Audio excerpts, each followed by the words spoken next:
today we are playing some more Detective Instinct. We started this yesterday. We did chapter 1 and 2. I'm not sure how many chapters we'll get through today. I'm gonna try and at least do chapter 3. I think according to the Steam achievements, I think there's like 5 chapters. Let's see. Yeah, it's like 5 chapters. So yeah, so I'm gonna try and get through at least chapter 3. So yeah. Anyways. How you guys doing? I have mainly just been like I recorded a bit of no commentary earlier. I did a bit of no commentary Stardew earlier. I got Full House of the Dwarf. I need to play more Stardew 2 soon because I feel like I always do like a lot of progress off stream, and I'm like, oh, I should probably wait until I've wait until I stream again. Wait until I stream Stardew again. But then sometimes it's like weeks in between I stream Stardew, and yeah. What have I done in Stardew? What did I do in Stardew? I did something else. I also got the Earth obelisk, and I'm in the middle of I just need to I did one of I also did one of the Keys quests as well. I think it was one of the ones where you have to get to level like 100 in the desert, in the skull caverns, So yeah, I did that, and I did that. I just need to keep making more money, honestly, to get the other obelisks. Like, making money for the obelisks is like my main concern, like, at the moment. I also bought the what's it called? The book for the Queen of Sauce recipes. I bought that. And I think now I'm just missing one recipe, which might be from like a Big Bod quest or honestly. So yeah, I need to go. You know what I actually need to do? I need to go to like every one of the shops in Stardew and make sure I've bought all the recipes. Because I don't think I have them all, because I think like at the start of the game I was like, oh, I'm not gonna buy all the recipes yet, just the ones I need, like the big chest and stuff. I say that as if I have any big chests crafted. But now I'm like, oh, I might as well buy the ones that I probably will need soon, and then wait until I have enough money to then buy the rest of the recipes. Did not buy the rest of the recipes. So yes, yeah. What I could do is just save up money to buy all the perfection percentages. Thing is, that's like 500G. That's like, it's like, no, 500,000G, even 500,000G for like 1%, and I think I need like 54. I need like 53% more. So that's like 20. That's like, Jesus. I'm doing the maths on this one. Let me use the calculator. I'm not using my brain. 500,000 times 53. 41 million. No, it's not that. I typed it by 83 instead of 53. No. 26.5 million. 26.5 million. And I know it's probably going to be more expensive just to buy all the stuff I need, but I actually want to I don't know, I want to like I do want to buy all the stuff. I not buy all the stuff, but I actually want to buy and make the obelisk. I might as well, so instead of just like making all the money, because it's boring just making all the money. So yeah, and I've already got the achievement for doing the Joja route, because you only get that from when you like bought all the like community stuff from Joja, instead of doing the community bundles in the community center. So yeah. anyways. Oh yeah, I started a new project on Chaos Craft SMP. I have like 50 projects going on. I'm gonna be so honest on there, because I keep doing like little bits here and there. I've actually started making my little farm area with the area with my like iron farm and my wheat farm look a little bit nicer. I haven't touched the area where my glow squid farm is yet, and the bit with my regular insect farm has already been terraformed, and looks nice-ish. I just remembered that I have like there's like a bit next to it. There's a hole next to it that I haven't finished digging, and I need to sort that out. Yeah, and then I have it's just a lot of terraforming I need to do on Chaos Craft, and also get more netherite. I actually keep putting off going netherite mining again because basically, if you don't know, me and Tom are doing a little project where we try to get a netherite beacon. I don't think I don't remember how many blocks of netherite I have, but it's not a lot. It's not a lot. You need like, let me have a look. How many? Tom messaged me a while ago. Show me how many we need. Let me see.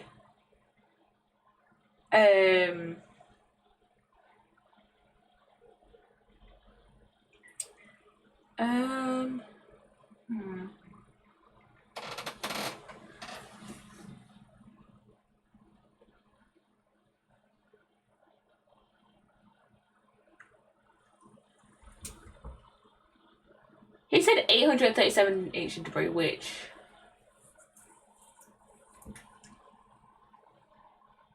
Wait, let me look it up. That don't seem right. I don't remember the context. I don't remember the full context of this conversation. How many ancient debris for full netherite beacon? Let me see.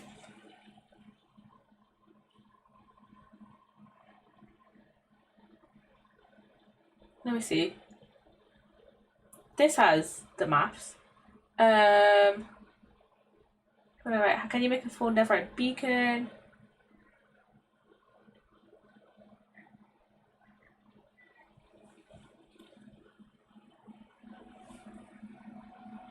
How many? Can you do the maths for me, please? Because I cannot remember. Wait, okay. Okay, so I don't know. I can't bother looking. So I don't know. I don't remember how many we need, but it's a lot. It's a lot. And my headphones are being dickheads again. I need a new pair. I said I would get myself a new pair of headphones for graduation, and I just haven't yet. And my graduation was almost a week ago. Well, almost a week ago. It's Monday. It was on Thursday. My graduation was on Thursday. But yeah. Anyways, let's do. Fuck's sake. I hate these headphones. I need new ones. Let me get up the Psssttt though. Come on, there we go. I could guess.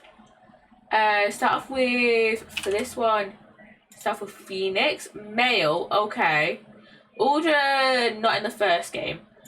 Okay, let me go with Sakurai. Deceased. Oh, after Trump, after talking about Trump, but not Pearl Justice Psssttt. Okay, let's go with, what was his name? Inga. Okay, I'm getting somewhere. Spirit of Justice. Okay, someone older, someone way older. Deceased male, brown eyes after the fire and turnabout. What's his name? Interested me. After the right turnabout. Okay. Deceased male. Right turnabout. What's his name? Typhoon. Okay, after Storyteller, so it must be Revolution. Surely. Who died in Revolution? No, it must. It's not Revolution, in it? Who died in Revolution? Oh my god. I don't. Because Storyteller, yeah, it must be no, unless it's time traveler. I don't remember the victim of time traveler's name. It's either Revolution or time traveler. I don't remember even the victim's name. I'm gonna be so honest. What's the? Wait, let me see. Okay, no, it's not time traveler. Okay, I was just using Pierce as a way to guess whether it was time traveler or Revolution. It's not Revolution. Who died in Revolution? It was It was the. It was a real. What's his name? What was his name? It was real name. His like actual real name was a pun on real name. Don't remember how it's pronounced. I don't remember. Oh, it was Paracelot, wasn't it? Let me see. Yeah. Oh, he died in. He debuted in Right. Fuck. Okay. Occupation unlocked. This might help me. Archaeologist, professor of archaeology. That will fucking help me. Wait, was it Army? Did Army's dad die? I don't remember. Archie. I forgot her dad died. I'm gonna be so honest. I forgot Army. Not Army. I forgot Army's dad died. Yeah. Okay, investigations. Miles. Male, dark grey. Okay, I'm gonna go with Gregory. Deceased male, brown eyes. Black but grey. Okay, dark hair. In between 67, shush, and 92. Deceased male, first game. Well, let's see. I forgot the class's hair is white. I was gonna say, is it grey hair or is it dark hair? Let me think. Died in the first game.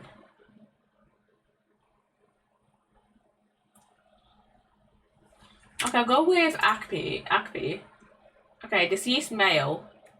Brown eyes, grey hair. I ignore the birth year because I don't know. Because I have to do maths to figure out the birth years, and I can't be bothered doing that. I'm gonna be so honest. The only birth years I actually remember off the top of my head are like Phoenix's, Miles, and Larry's, and that's because Miles and Phoenix had the same birth year of 92 to 93, and then Larry's a year younger of 93 to 94, which in my mind doesn't make any sense because Larry, Miles, and Phoenix were all in the same class. Unless what happened was like,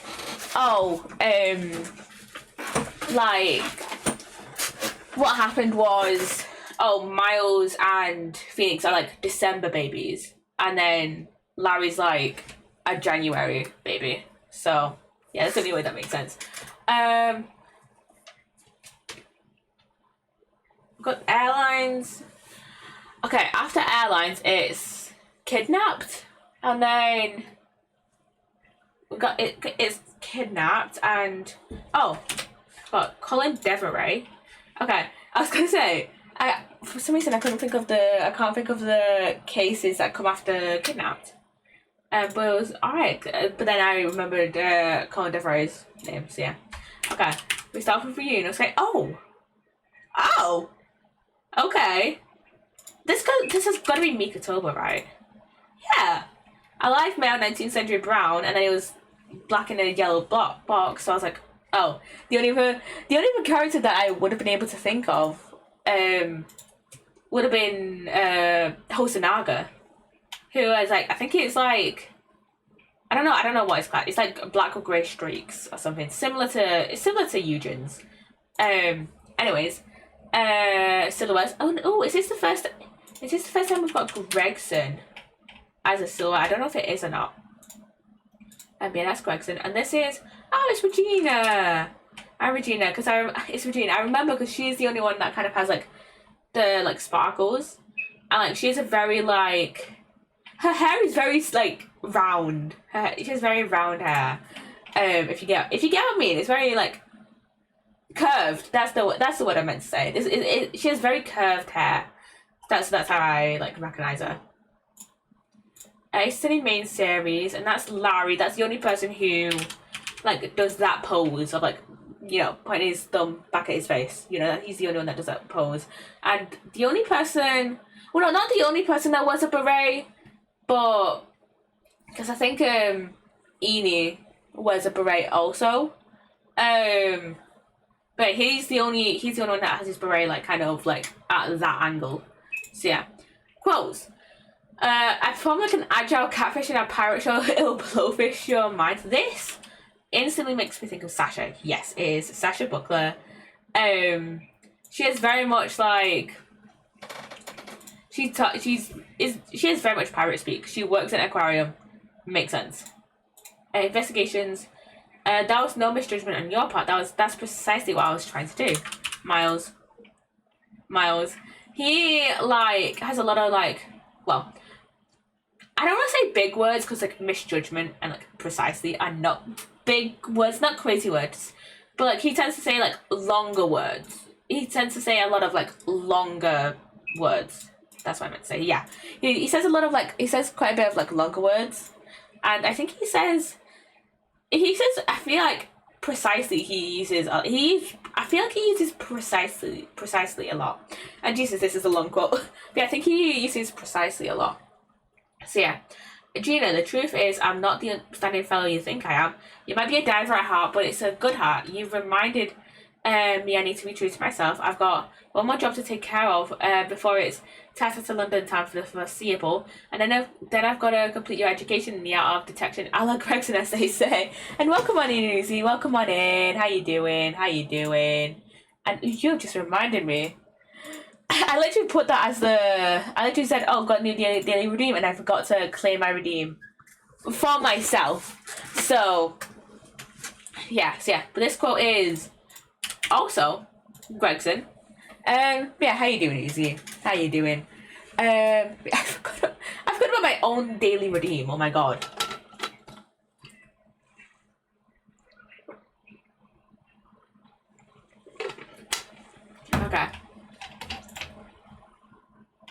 Okay.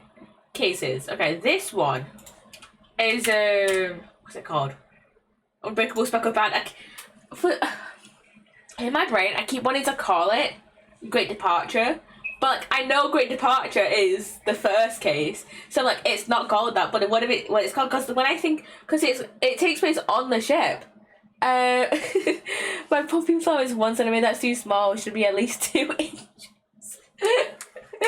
you gotta wait until you gotta you know. Well, you better come to a lot of streams and get it to that 2 inches. And why is it taking ages to complete requests? Hold on. Why is my reward thing being weird? I had to refresh it. There we go. How you doing, Izzy? How you doing?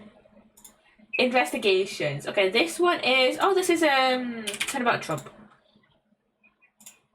No, not Turn About Trump. Turn About Trump. I know which one I mean in my head. It's the first case. Visitor. I was like, oh, it's Turn About Trump. No, Turn About Trump is Apollo Justice. Touches his 5 streams. Yeah. Jesus. We'll better get in those streams to make you flow all nice and top. Yeah, I knew which case I meant in my head. I knew it was the first case, but I think it's because did we have a Turn About Trump character? No, we had a. I don't know why. Why was I thinking of Turn About Trump? I don't know. I don't know why I was thinking of Turn About Trump then, but yeah, whatever. Okay. Show script. This is Bonnie. That's magical. Easy. Magical Turnabout. Yeah. Because one of the characters in Magical Turnabout is Bonnie DeFam. So yeah, this is cheating. Probably is not. It's just saying I've been in more than 5 minutes.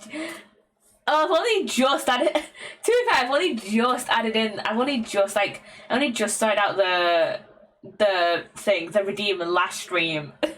So yeah, and I have no idea how to. I'm gonna be so honest. I followed the tutorial. I have no idea how to add more on. So, yeah. Anyways, Stardoodle. I redeemed it last stream too. You did? Oh, it's because it was when you first redeemed it. It messed up at first. I'll add one more. I'll see if I can add one onto yours. I don't know if I can though. I don't know if I can though. It's because it was messed up at first, so it wasn't actually like counting up, and I literally sorted it out. I literally sorted it out on stream after you had redeemed it the first time, and then you could and I think I said it so you could redeem it again that stream. So yeah. By the way, this house lizard dropped on my shoulder yesterday evening. To found a house lizard? What? What the fuck? Let me see. I don't know if there's any way I know how to like change it. I'm gonna be so honest.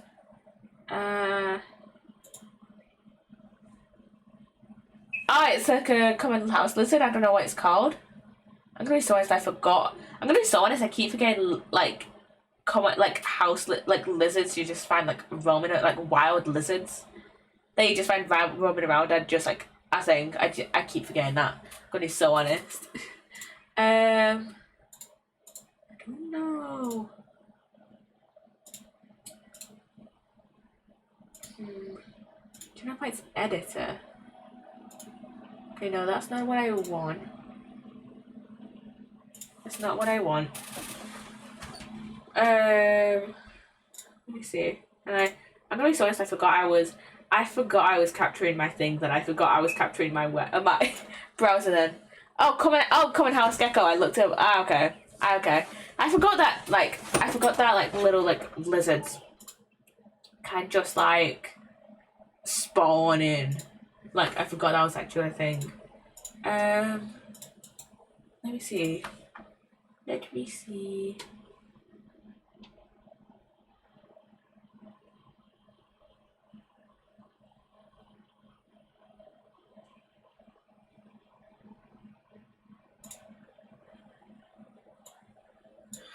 There we go. Let me see. I can update it here. There we go. Okay. And apparently, I can tell you your watch time. Your watch time is 107 hours and 53 minutes, Uzi. Crazy. Yeah, we missed your year follow anniversary. You've been following for a year, a month, and 18 days. Crazy.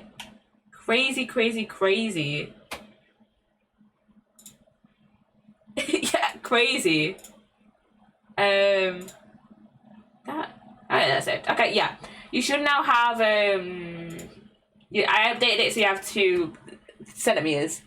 It's okay. Next year, yeah, next year we'll celebrate 2 years. But now you've got 2 centimeters on your daily redeem thing. I updated it. Gotta increase the hour. Yeah, gotta increase those hours. You have 107 hours. You wanna know like how many chat messages and stuff you've sent? I'm being nosy. I can bring up every like a bunch of your like profile info on Mix It Up. So probably it's not almost an inch big. Almost. You've watched 114 streams. Okay, you've watched 114 streams. You've sent 6,374 chat messages as I've opened up your like profile. You've run 4 commands and been tagged in chat 12 times.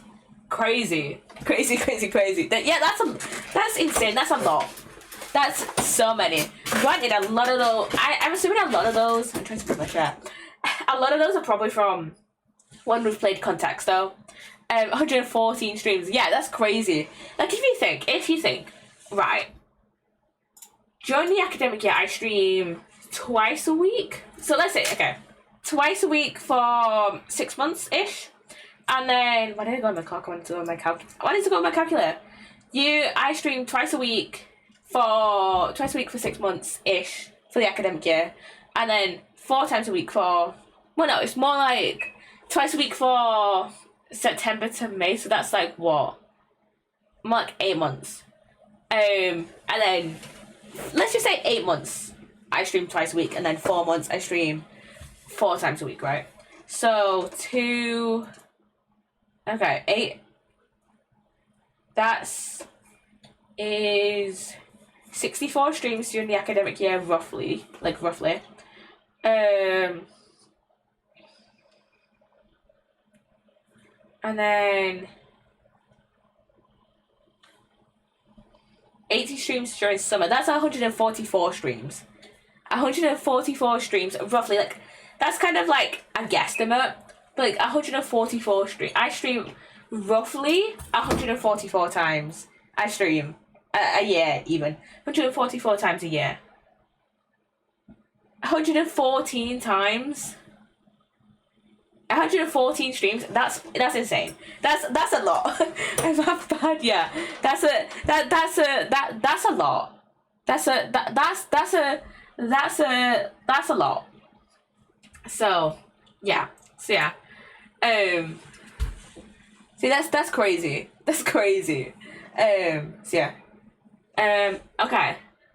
Corn, and it's none of these. So yeah, let me go with. It's not gonna be beet. That's a vegetable, I think. Let me go with an apple.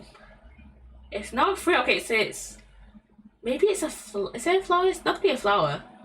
Oh no, let's go with crocus. It's not a flower, but it's a forageable leek. It must be leek. Yeah. What crazy facts are? What other crazy facts are there? Can I see my own stats? Okay, let me just see. Do I need to do a window capture on Mix It Up? Let me see. I can't show you that. Let me see. Wait, let me see. That's gonna pop up in a separate thing. Yes, okay. Okay, Uzi, this is your profile. In Mix It Up. Is this a website I can log in with my account? It's an app. It's called Mix It Up. It's like I use it to like run my commands and stuff. So it's used to run your commands. And the way how I can like see your thing is if I go to here, and then that's my user list there, and I'm I'm just I'm not thinking that through. I'm just exposing you guys. But yeah, that's my user list. I'm sorry, I did not think that through. Yeah, I can see my user list. I see who's watching the stream. And yeah, here's your stats. Where did I find the other thing? Where did I find the other things? Wait, hold on. Where did I find your other things? Watch time. Hold on. Watch time. Watch time 8. Where did I look at the other things? Oh, there it is. User metrics. This is your user metrics. Yeah, this is all your like stats and stuff I can find through Mix It Up. So yeah.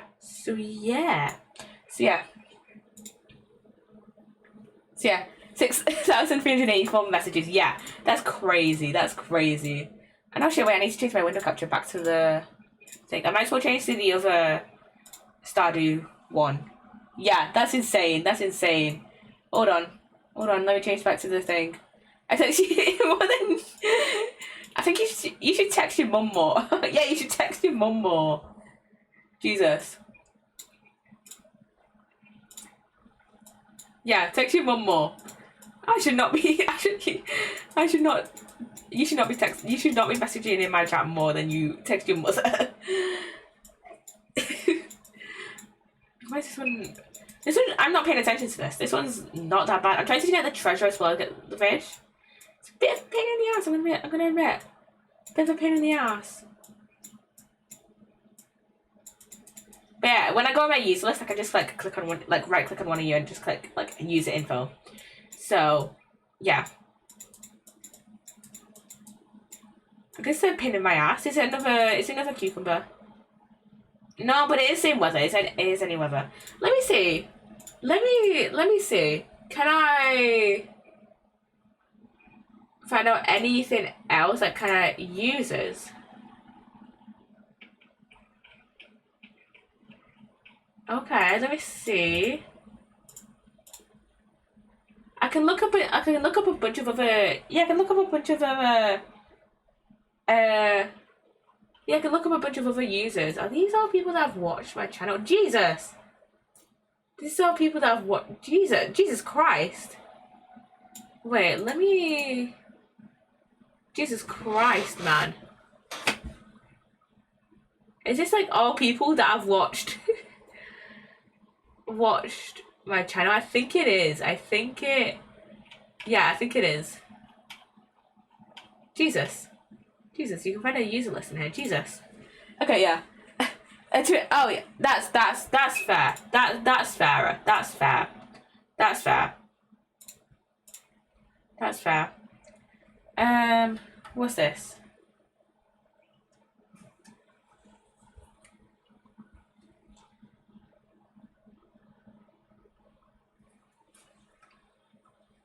Okay, it's fall, winter, any weather. Either fall or winter. Any weather. Ocean or market. And in between 6 p.m. to 2 a.m. So, yeah. And hold on. One of my friends is texting me. You know the iPhone games? Nope. He just sent me a screenshot of one of the iPhone games. And I just got fooled by it. Okay. Let me go with this guy. Squid. It's not an ocean fish, so it's gonna be a market fish then. Yeah, it's gonna be a market fish. You are a market fish, aren't you? Wait, squid. Yeah, winter. Spookfish. Let me see. It is a spookfish. Okay. Market fish. Okay. Okay.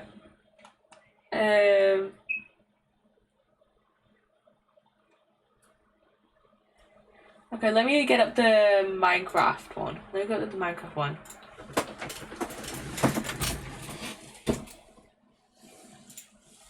There we go. And oh, wait, hold on. Let me hide my taskbar.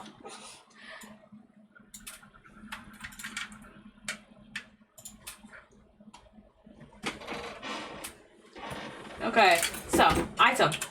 Start with a shovel.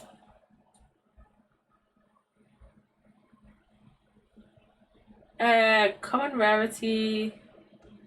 Okay. Maybe iron? Raw iron. Okay. Buckets. Oh no, let me go with food item. So it was beetroot. It was beetroot, okay. Okay.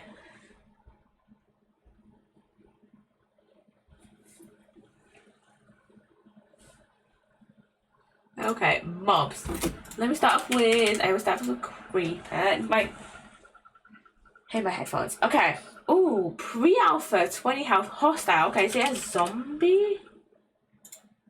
It is a zombie. There's so many spawns, right? There's so many spawns. We've got deep slate. Okay, let's start with the blocks.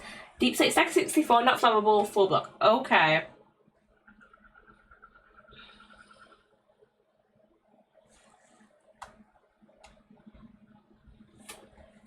Okay, let me. Sorry, my friend is texting me. Probably I'm gonna look and watch a show. Oh, what are you gonna watch? And also, thank you for the look. Let's go with stone. Oh, wait, no, it's not a thingy. It's not a pickaxe block. Okay, let me go with sand. It is pre-alpha though. Pre-alpha. Stacking 64. Shovel. Okay, let me go with gravel then. It is gravel. So I'm watching Mehmed Fatila Sultani. Oh, what's that about? It's Turkish. What's it about? Okay. This one is. What is this? I don't remember what this crafting recipe is. I don't remember what the other crafting recipe for this one is. I'm gonna be so honest. That's a bottle. It's about. Remember the Conqueror? I have never heard of this guy. I'm gonna be so honest. I have no idea who that is. Okay, we've got. Let's go with the diamond. I feel like that's gonna be a bit easier to start off with. Yeah, that's gonna. Hold on. Give me a second.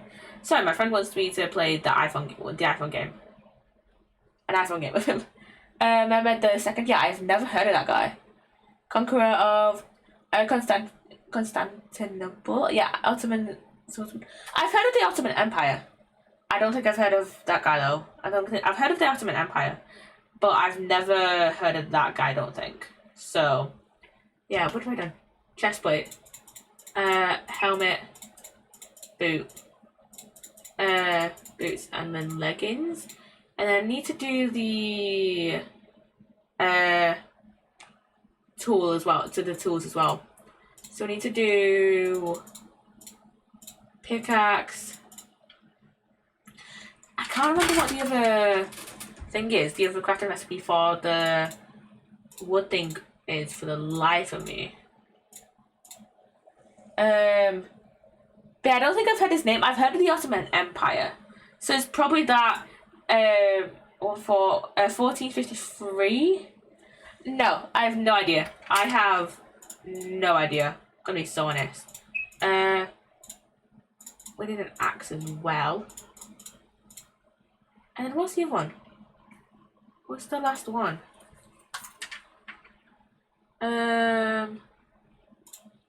Okay, let's see. Dye is that. Oh no, yeah. Dye the glass brown. When the Byzantine Empire died, I have no idea what the Byzantine Empire is, and Constantinople became the capital of the Ottomans. Yeah, I have no idea what it is. I'm gonna be so honest. I have no idea.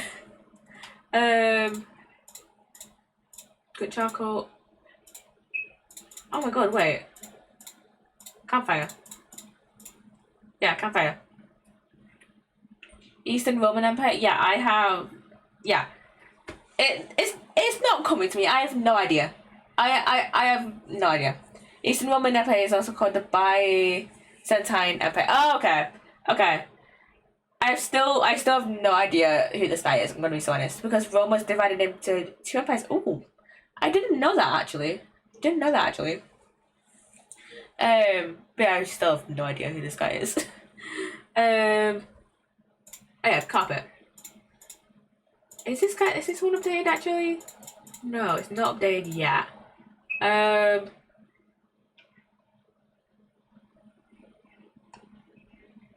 me see. Can my blooming smoke alarm? Shut up. Christianity started by Constantine in the Council of Nicaea. Nicaea in the Anatolian Poppy. Is he? I have not studied the start of. I have not studied Christianity that in depth. Yeah, so I have no idea. I have no idea. The only thing I know about Christianity is the shit that Henry VIII did, because I studied Henry VIII in history in school, in high school. So, yeah.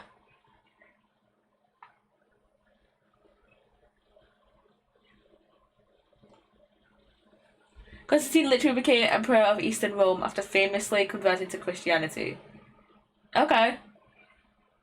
Again, I still have not heard of this guy until, like, today. I still have no idea. I still had no idea who this guy was until today. Gonna be so honest. Do you know what the seat of Orthodox Christianity is? The Orthodox Pope is in. Okay. I didn't know he was in Istanbul, but I've not really studied Orthodox Christianity that in depth. again, like I said, I only really studied what Henry VIII did. How? Because I haven't really Orthodox Christianity. I don't think Orthodox Christianity is popular over here. Well, as popular over here as it is in like other countries. And also, the only literally before, probably until like a couple of years ago, I probably like, you know, after I left high school, the only 1066, the battle, wasn't that the Battle of Hastings? I don't really know about Orthodox Christianity. The only the only sects of Christianity I really knew were Catholicism and Protestants, like Catholics and Protestants. Like, that's the only that's the only ones we really learn. That's the only like types of things we really learned, really. William the Conqueror puppy is the most famous date in history. Oh! 1066. I completely forgot about that. I'm gonna be so honest. I completely forgot about that, but I didn't even realize that was like... I kind of knew that was linked to Christianity, but I didn't know it was linked to like the Orthodox Christianity specifically. I just knew it was linked to Christianity. I didn't know it was like specifically Orthodox. So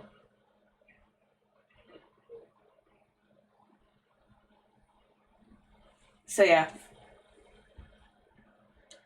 Like and even then, like I don't really like. I don't really remember the details. I'm gonna be so honest. I don't really remember the full details. I just know it was like Battle of Hastings and like vaguely to do with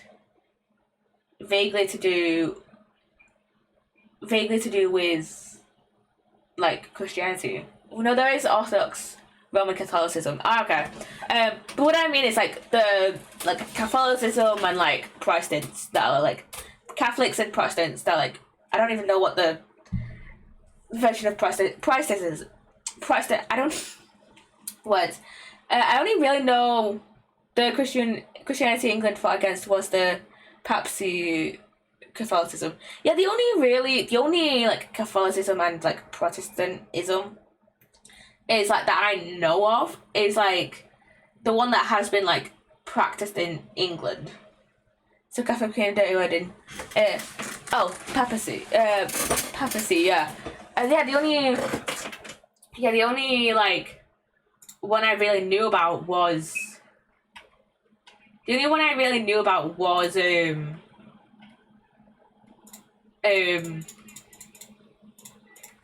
think like the one that like the form of like Catholicism and Protestantism, I don't know what the word is, that was like practiced in England. I'm gonna be so honest. I have not looked into Christianity that in depth. 1453 is important. Constantinople is the most important city in the world after Jerusalem. Okay. I'm gonna be so honest, I still have not looked into like Christianity and stuff related to it that in depth, and so I have no idea. I still have no idea what 1453 even means. I'm gonna be so honest. And like what we learned in history class was like, what I learned in history class is like Henry VIII. It wasn't like specific to like Christianity. And even in like religious education, it wasn't like the history of Christianity. It was more of like morals and ethics, and like a bit more philosophical than and just talking about like different religions rather than like the history of them. It was just reference. Okay.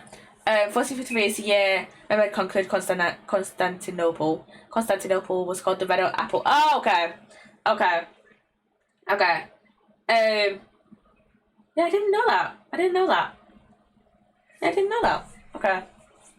I'll have to like have a look at some videos on it at some point.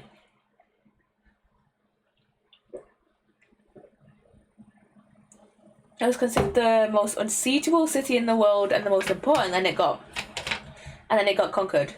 You say who rules Constantinople rules the world? Really? Really? I didn't know that. Cause like I'd heard of like, oh my god, I forgot they had it. I forgot they would have had its business. I forgot they would have had its business. Cause I heard of Constantinople from like a TikTok audio from like a song, um, but that was like popular on TikTok a while ago. I think it was from a musical of some sort. Um, Constantinople is that important and amazing. But yeah, I didn't know like I didn't know like kind of like the history of Constantinople. Yeah, now yeah, I knew that Constantinople was like called Istanbul because of that one like TikTok audio. That's like my only knowledge of Constantinople. I'm gonna be so honest. Um, so yeah. Um, because Turks used to call it the city, so it was like Istanbul is the word. Okay. We should probably we're like almost an hour into stream, so we should probably get into Detective Instinct in a second. Just give me a second, actually.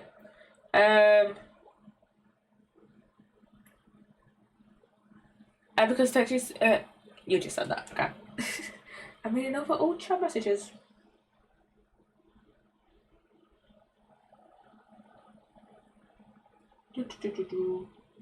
I'm still playing iPhone games with one of my friends. I'm gonna be so honest.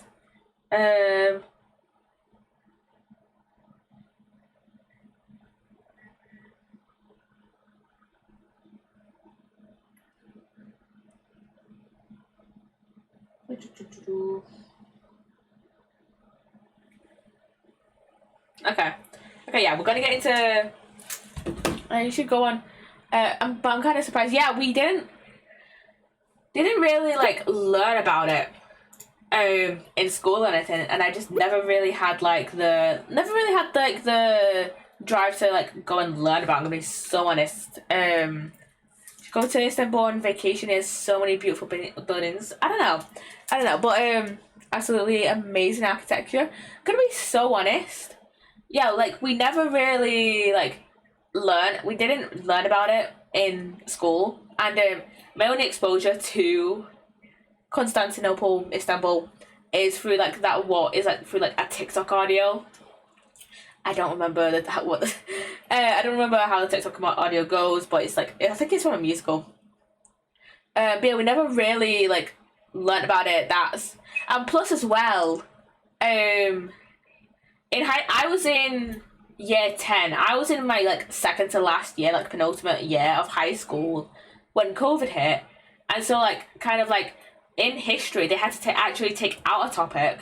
They had to take out like an entire unit. I think it was on like civil wars in like the UK.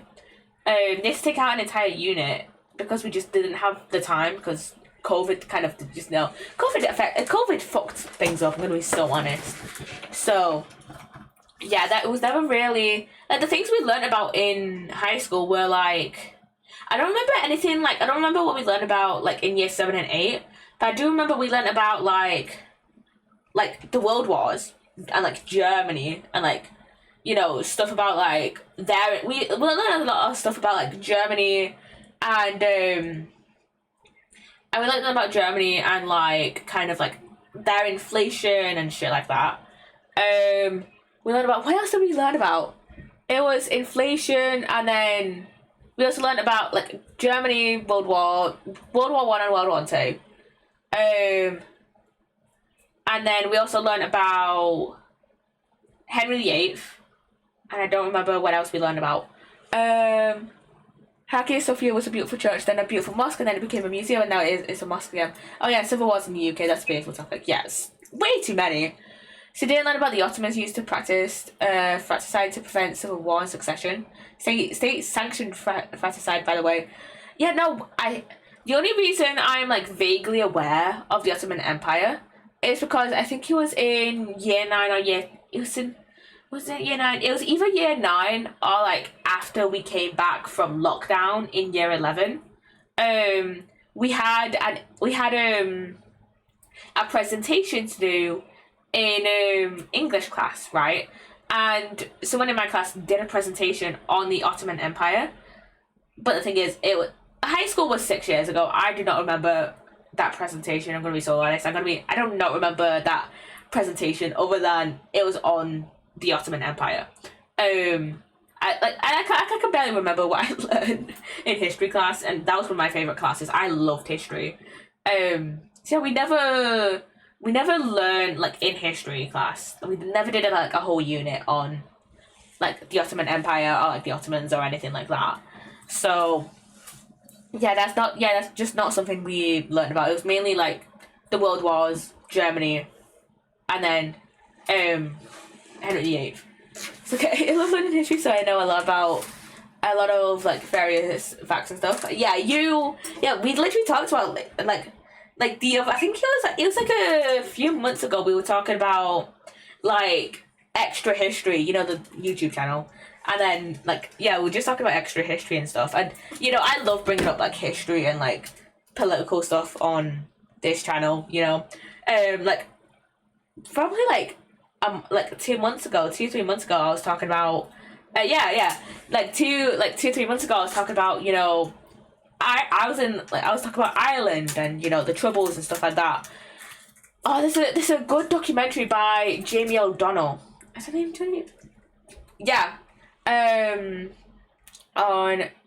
Sweilman the Magnificent.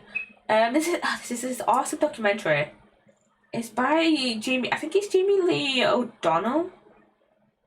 I think it was a Channel 4 documentary, but it's on YouTube. Yeah, The Real Derry. The Real Derry.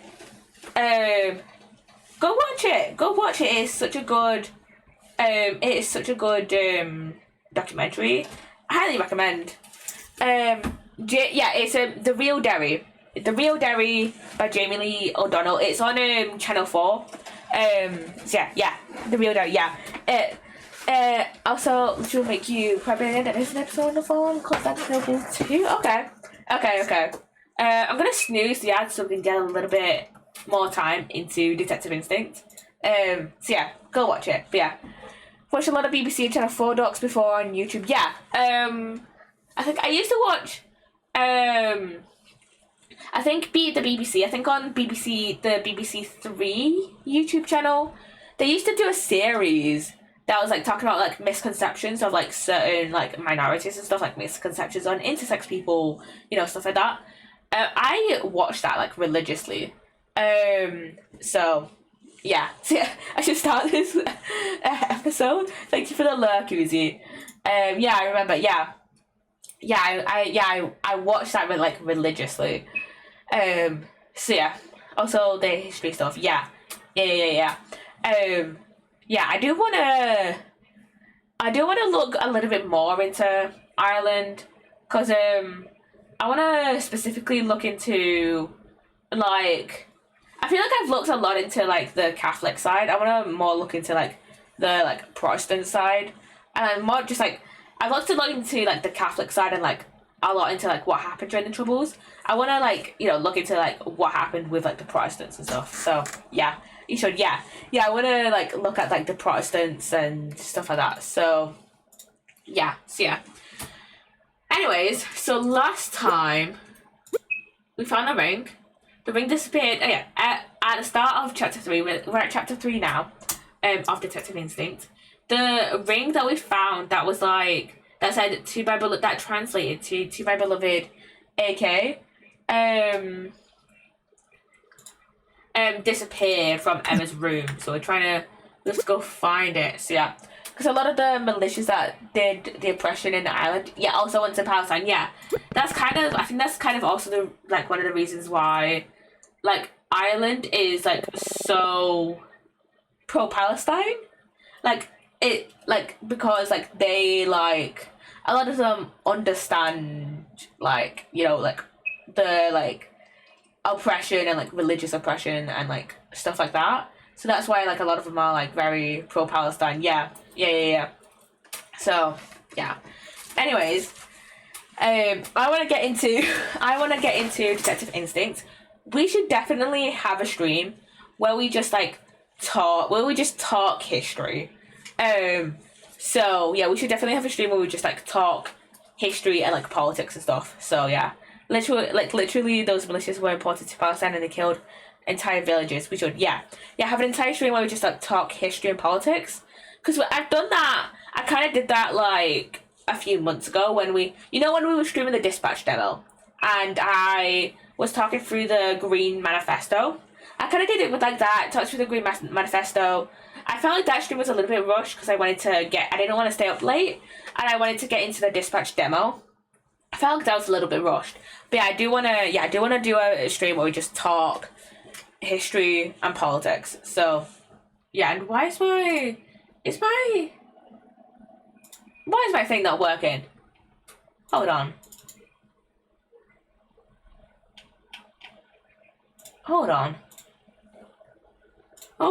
It might I looked at it a bit accidentally. Hold on. Where is it? Where the fuck is it?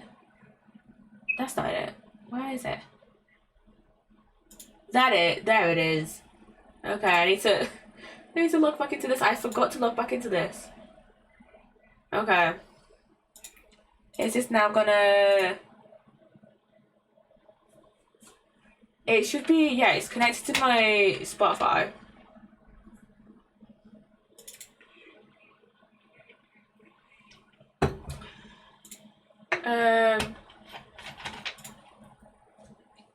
Let me just...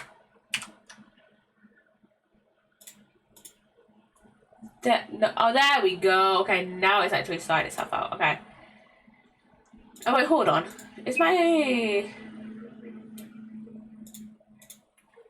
Nothing is play. Wait for the next track. Okay. Let me hold on. Let me skip it to the next thing. And then...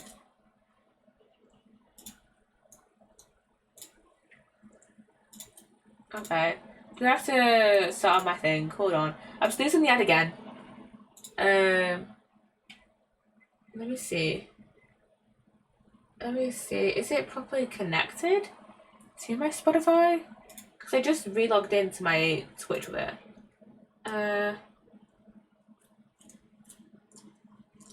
Connect your Spotify account. Okay.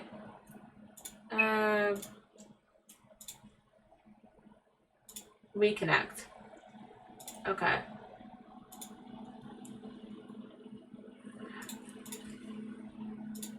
I know that is my blimmin' email. Hold on. It's me doing tech support again. Okay.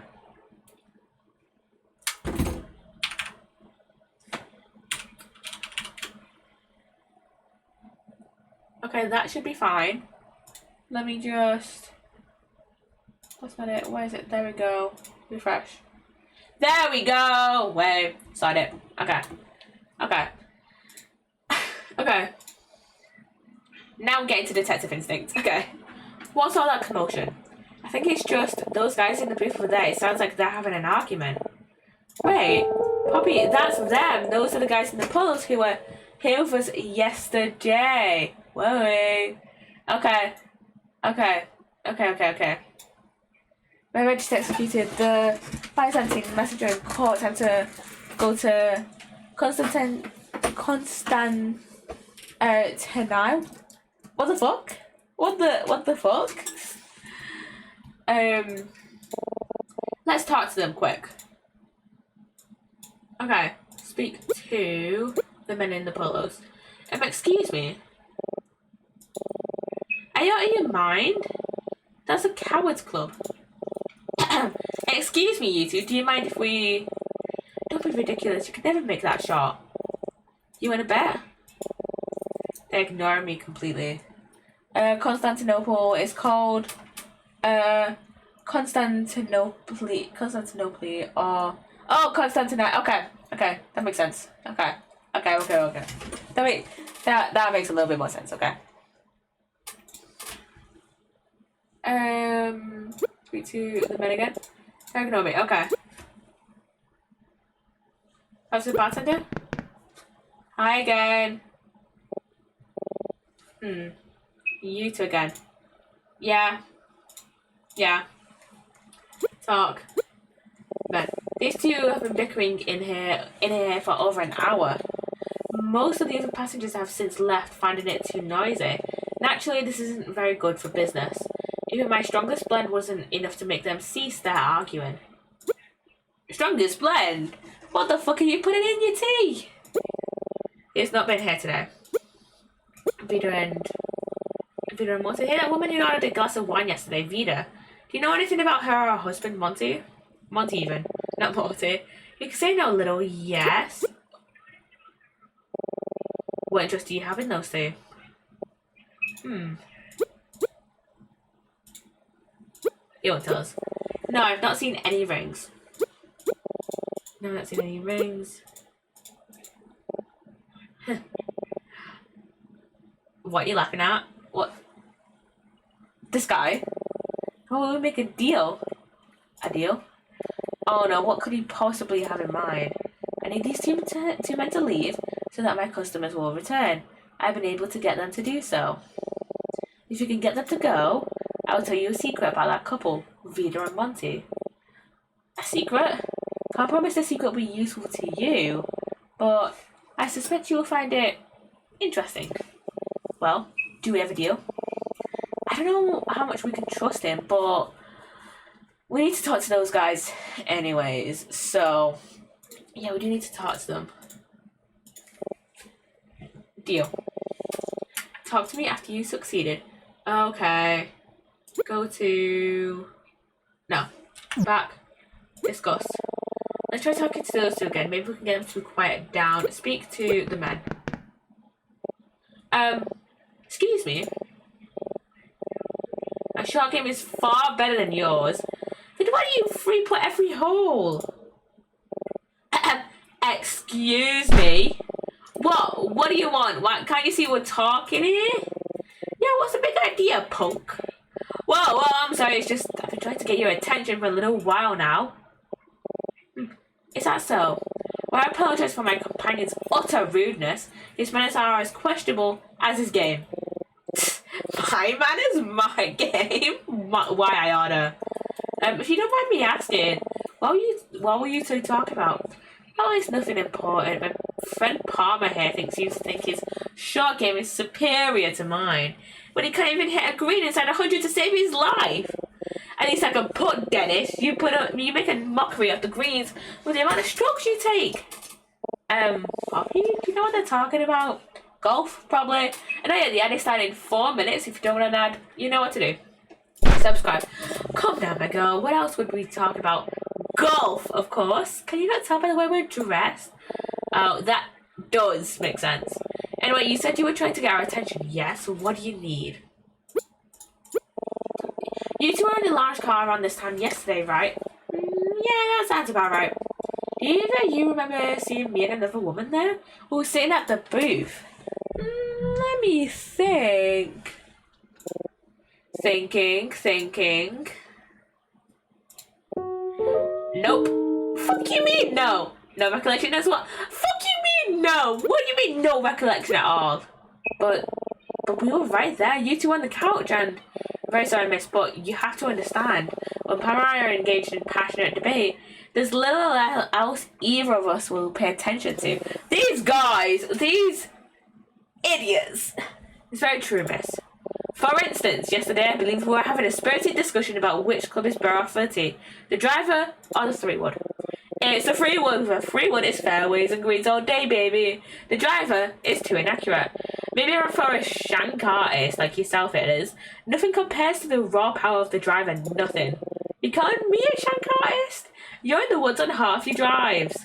You gotta let the big dog eat, Palmer. He's hungry. The big dog is wild, Dennis. He can't be tamed and can't go. Hello. Thank you for the raid. Hello. Were you enjoying your words? Hello, guys. If you guys don't know me, hi. My name is Poppy. I play a lot of cozy games, horror games, and a lot of investigation, detective-y type of games. So yeah, hello Rem, hello, how you doing? Yeah, we're playing one of those type of games today. We're playing some Detective Instincts for my beloved. It is inspired by Ace Attorney. We love Ace Attorney on this channel. And basically what we're trying to do is trying to find a missing woman who Emma, our friend Emma, was with yesterday. And also I'm also kind of trying to mentally figure out how two murders that happened at a hotel the other day is linked to this train ride, because somehow it is. I just can't think of how. So yeah, congratulations on graduating. Well, thank you, Rem, and thank you again, Can, for the raid. Welcome on in, guys. Welcome on in.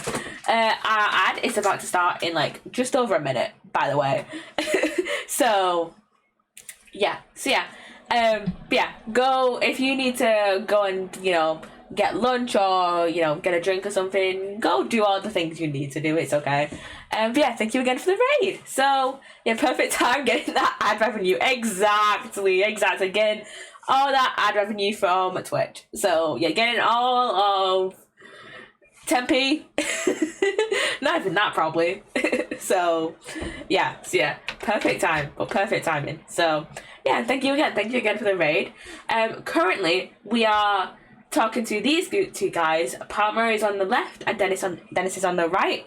These two were in the lounge car at the same time as Emma and the missing woman, and we're just asking them, hey, did you see the missing woman yesterday? Because all the other people that we've talked to, that Emma has talked to, being a married couple called Vida and Monty and the bartender, have all said, nope, Emma was alone. So yeah, but these guys were too busy yapping about golf to even notice they were here. So yeah, now they're busy yapping about golf again. Poppy, are they still talking about golf? Yes, they are. Yes, they are still talking about golf. They're always talking about golf. I have no idea.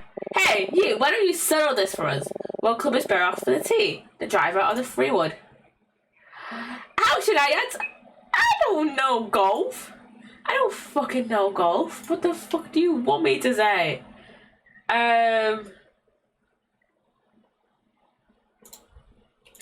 It's a driver, baby. Let the big dog eat. Freewood, play it safe. It's not all about distance. I don't know golf. I can go with the driver. But did it tell you, Palmer, is all about power? No, this can't be. Well, that settles that one, doesn't it? Good choice, kid. You have a promising career in this game ahead of you. I don't know golf. I don't know shit about golf. I don't know what the fuck you're on about. I just randomly chose. Like, what? Like this guy expects us to choose when I don't know shit. So yeah. Anyways. Well, Puppy, I didn't know you spoke golfer. I don't! There's only two choices! I couldn't say I don't know golf. I picked up a golf club in my life. Exactly. Sorry, don't remember. These guys. Okay, Dennis, he's definitely the leader. Palmer. Golf clothes are so funny. The polo, the little sweater.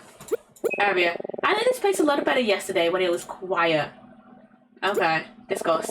Can't believe it. Another dead end. Of all the people who could have seen you yesterday, it just had to be these weirdos. What a waste. Let's not give up just yet. They may not remember seeing us yesterday, but maybe they know something else that's helpful. Let's keep talking with them for a bit. I'm not so sure these guys know much about anything other than golf. Exactly. These two just yap about golf. Talk. Okay. Missing woman. I can't say I recall seeing a woman like that. Me neither. Why do you ask? They don't know shit. They're idiots. Idiots whose only brain cell is consumed by golf. Look at the ring. What's that? Do I wear a ring? Absolutely not. Doing so would interfere with my grip. I don't even wear a glove like most golfers. You can't possibly control the glove you can't possibly control the club unless you can feel it with your bare hands. Says the guy who complains about blisters after every round. I did no such thing. Oh yes, you do. How many times do I have to tell you you're gripping the club far too tightly? This guy does look like the type of guy that would complain about blisters. And welcome back from the ad, by the way. We're just talking to these guys about like the missing woman and stuff like that, and they don't know shit. Their only brain cell is just consumed by golf. So yeah. I don't think they have the ring. Yeah, they don't have the ring that we're missing out of Thingy's room. Dennis and Palmer. You want to know about Palmer and I, eh? There's not much to tell, clearly. We're from London. Vendrika was the last leg of our trip, a dramatic and exciting tour of all the best golf courses in Europe. Well, that's what it was supposed to be. Anyways, fuck you mean supposed to be? Yeah, first the airline lost our clubs in France, then we got mugged in Switzerland. Not surprising. We tracked down the thieves to Austria and got our wallets back, but then our rental car broke down. We hitchhiked with an elderly couple for a while, but they kicked us out somewhere in Slovakia for ruining their vacation. Finally, we walked across the hills for a few days until we were in Vendrika, and lo and behold, we came across the last golf course we intended to play on our trip. It was a miracle. At least it was, until it started thunderstorming. All told, we managed to play about 3 holes in 2 weeks, but what a 3 holes they were. I've never played with... I'm sorry, these guys' faces, I love them. This I feel like is such like, kind of like meme and like TikTok. It's just like the poses they're doing and like just being like, oh. This is such like TikTok sticker meme potential. So yeah, I should so screenshot this and then just, I don't know, they just make fun faces. I should so screenshot this later on. Never played with such consistency before, such grace. 2 birdies and an eagle. I hit every green, sent every long putt. I've never played that great. I'll never play that great again in my life. Never. What do you think, Poppy? I got nothing. Yeah, I got nothing. Talk about the old man. An old man. You see a ton of old men on the golf course, let me tell you. I'm not talking about golf here, I'm talking about on the train. It's true, golf is one of the few sports you can still play in the old age. How old are these guys? I'll take that as a no. Do I really want to ask them about this? We might end up being here all day. I don't know, I really don't think this is a good idea. Surely this would just be a waste of time, right? Yeah. I can see it in your eyes. Do you see it too, Palmer? Yes, I see it. You want to know more about golf, do you not? Mayhaps? I'm just doing it to piss off the character we're playing as. That's it. I'm just doing it to piss off our main characters. That's it. That's it. That's it. Oh no. Well, there's nothing we can tell you. Thank fuck. There's not. Golf is a game about feel, kid. So you grip that club with your hands, take a swing, and watch that ball fly. You'll simply never understand. It'll be a waste of time talking about golf with an amateur such as yourself. That's right, a complete waste of time. You just said we knew golf. And then you saying we're an amateur? Make up your fucking minds, people. I couldn't agree more. However, I do see potential in you. A spark of something in your eyes, however small. If you'd like, I'd be happy to administer my patented golfer's aptitude test to see what skills may be lying dormant in your soul. Well, what'd you say? It'll only take a minute. Do I really want to do this? Fuck yeah, why not? Wonderful. Now, if you'll just close your eyes. Now, I'd like for you to clear your mind and forget your surroundings. There's nothing but the sound of my voice. I want you to imagine the sound of a warm summer day, a nice breeze, birds chirping, insects buzzing, cars going by in the distance. Okay, I can hear it. Now allow an image to form in your mind. From a humble tee box, a vast expanse of fairway stretches before you on a clear sunny afternoon. Maybe something like this. Good. Now for the most important part. You take your driver out of your bag and place the tee in the soft grass in front of you. You place a ball on the tee. You're going to take a swing. This will require focus, concentration. Your goal, a straight drive down the middle of the fairway. Now, imagine the form your swing will take. You must perfectly time the moment of impact, achieving the perfect balance of power and precision. Can you visualize what just such a thing may look like in the abstract? I don't know, how about something... Wait, I got it. Something like this. Oh, Jesus. Perfect. The moment is almost at hand. When you feel this timing is right, swing. There'll be no delay, no hesitation. You have just one shot to get it right. Remember, golf is a mental game. Don't overthink it. Just feel it out. Well, are you ready? This is really stupid, but I won't back down from a challenge. I'll show you, just you watch. Alright, let's do it. Alright, let's just take a second to collect myself. I just need to take a nice, easy swing. Man, what if I miss? I haven't swung a club before. I don't even know what a good swing looks like. Oh, no. I'm overthinking it. Damn, he wanted me not to. Why didn't I just take the shot? Oh. I got a 2 with that.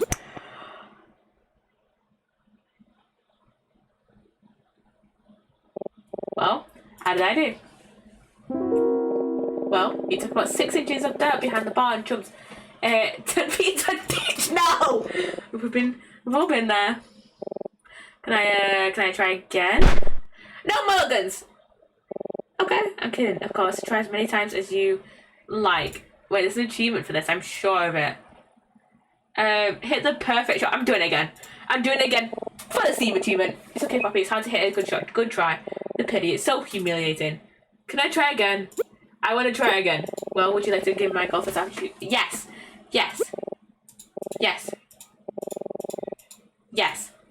Close our eyes. Do the thing. Visualize the fairway. And now, we'll take the shot. Let's do it.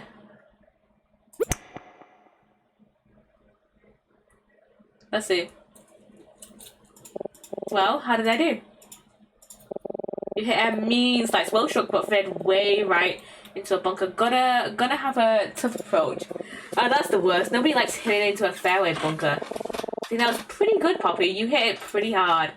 Yeah, but I think I can do better. Oh yeah, we can do better. We can do better. We can do better, surely. Here I am. We're supposed to be investigating a missing woman, and here I am visualizing golf. What's my life come to? Honestly, what has my life come to?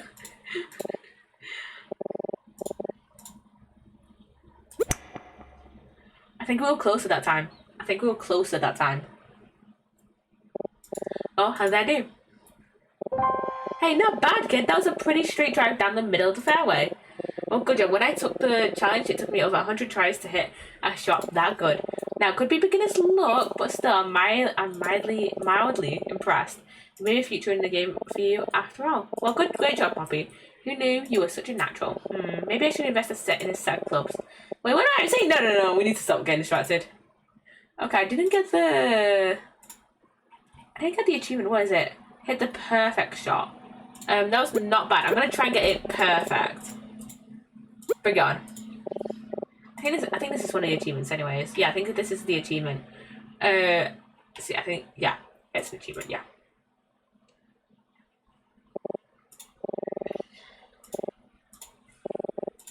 Okay, let's take this shot. Was that better? Well, how did I do? I appreciate it. Hit a nasty hook. Blast it. 150 hours. It's boom. Left into the woods. Left. Boom. Anything but the woods. Might be tough to find through all the dirt and leaves. We're not the best location, but at least you hit it pretty hard. I feel like I was close to a pretty good shot there.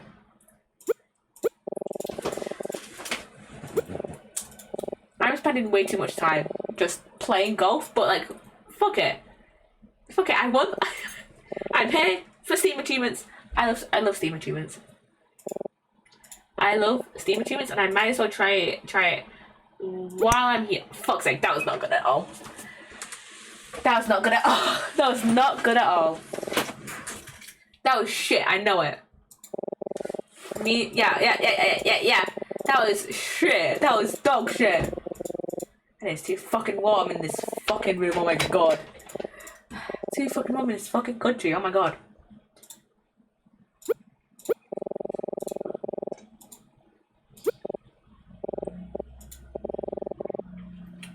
We've got to get it eventually, surely. Gotta get it eventually.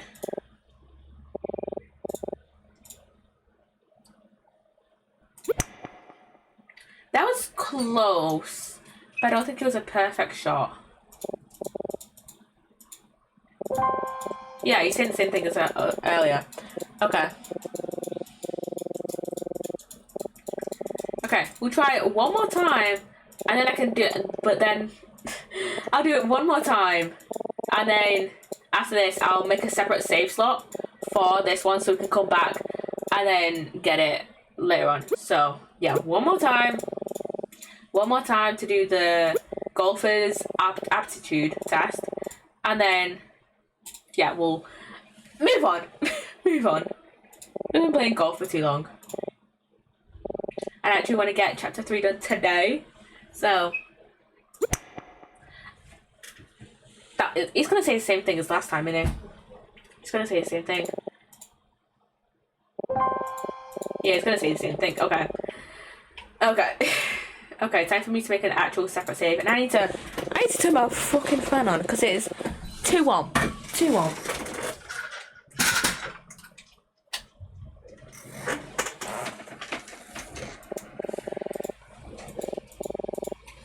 I need to move it closer. Oh my god. Better get any area. Okay.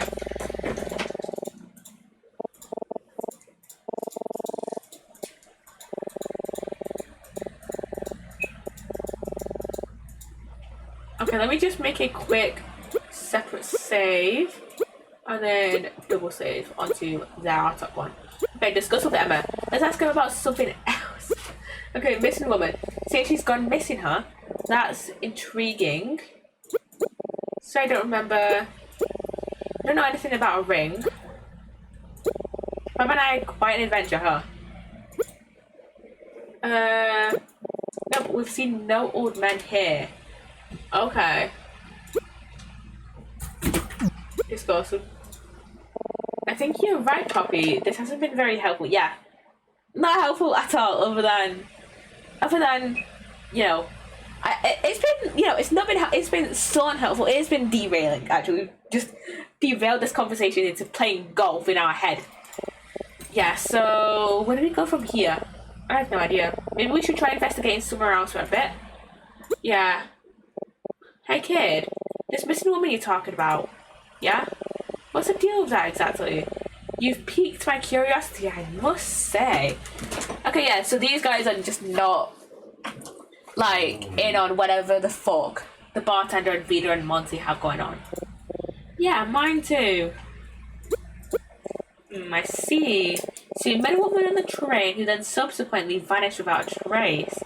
And nobody seems to remember her except for you. Are you thinking what I'm thinking, Palmer? Yeah, Dennis. Yeah, I believe I am. What are you thinking? This, my boy? Sounds like murder. Oh! I mean, I wouldn't be surprised with this game, because, you know, like I said, inspired by Ace Attorney. But, murder? I doubt it's murder. I mean, maybe. Unless, I mean, it could be just happened that, like, maybe the bartender murdered her. I know. I feel like it would make more sense that that Vida, maybe, murdered her. Got stuff off the bartender, off the shady-ass bartender, to murder her with. Chucked her off the train. They're all in on it. So, yeah. I know what you were thinking. Oh, these guys, all they talk about is golf, golf, golf. Well, I got news for you. Dennis and I are well-rounded individuals with many diverse interests and hobbies. That's right, and one of those interests just happened to be murder.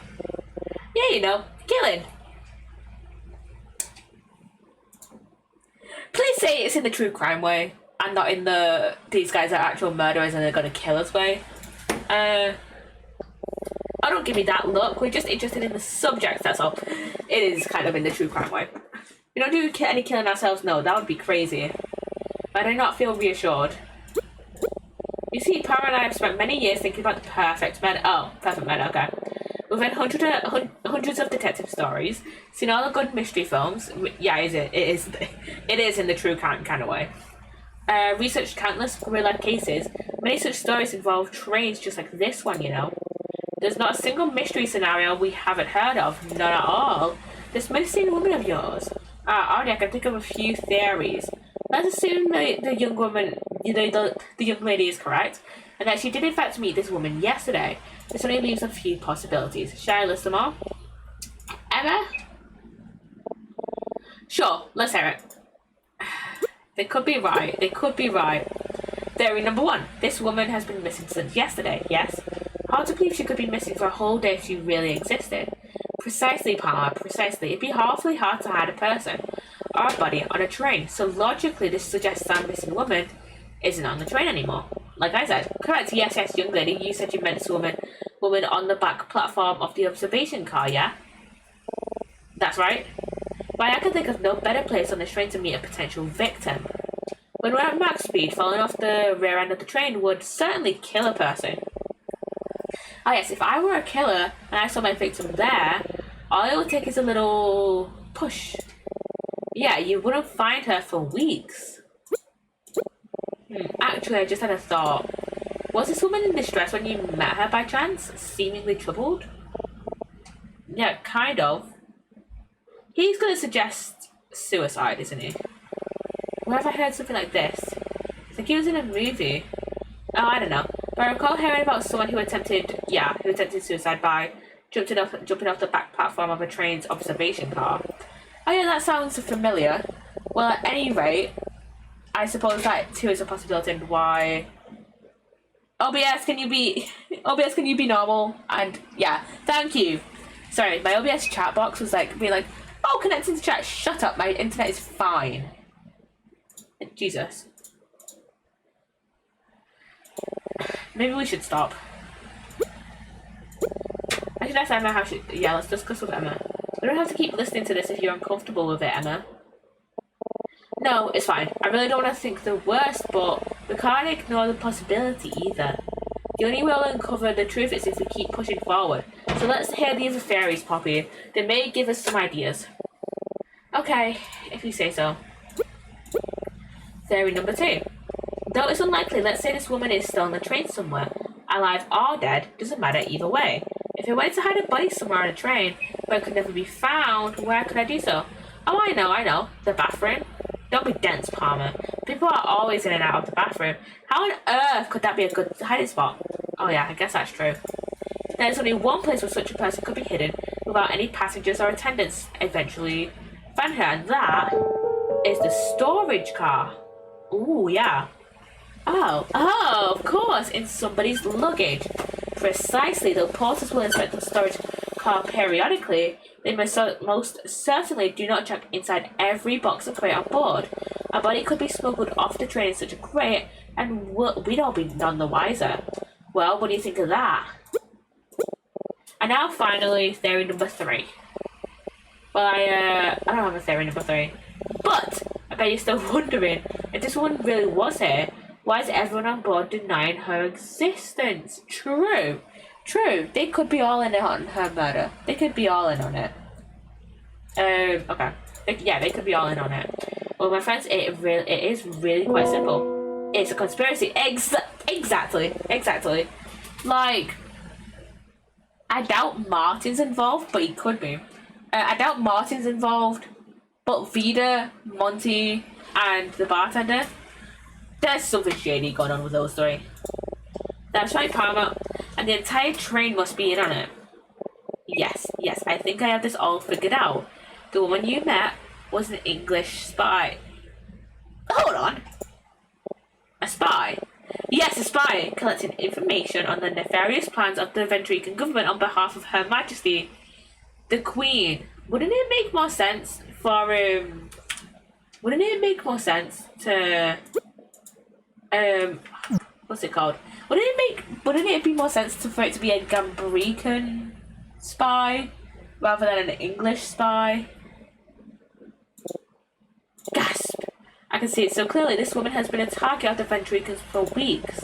But alas, they couldn't get to her before she boarded the train, so they had to improvise. All of the train attendants, even the bartender, maybe even the passengers.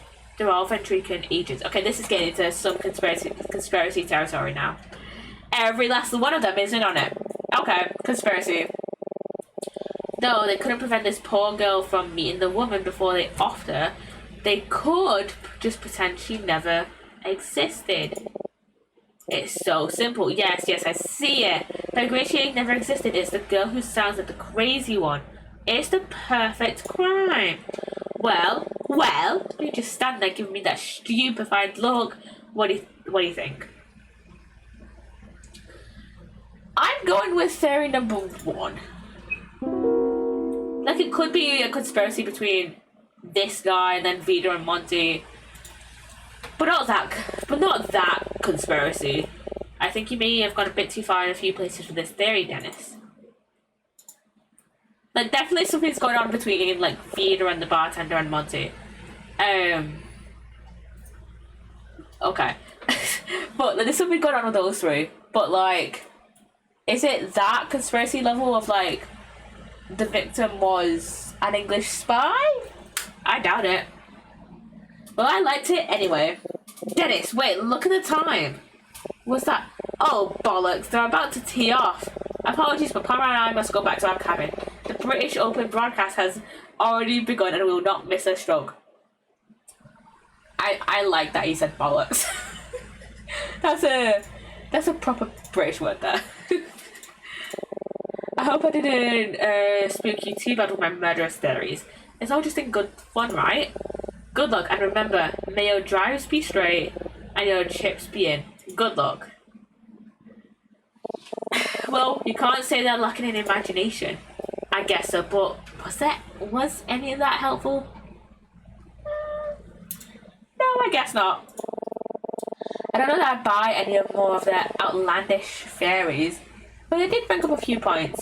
If someone was trying to hide her, the storage car definitely would be a good place to do so, and as much as I don't want to admit it, we can't exactly rule out what they said about the observation car either. Not necessarily that she was murdered, but do you really think she'd do that?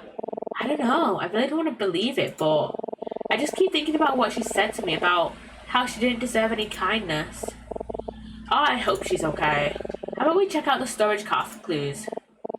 Yeah, good idea, but before we do that... Oh wait, that's right, the bartender said he'd tell us a secret if we got rid of those guys, right? I wonder what it is. Okay, we're gonna speak to the bartender then. I have nothing to say to you.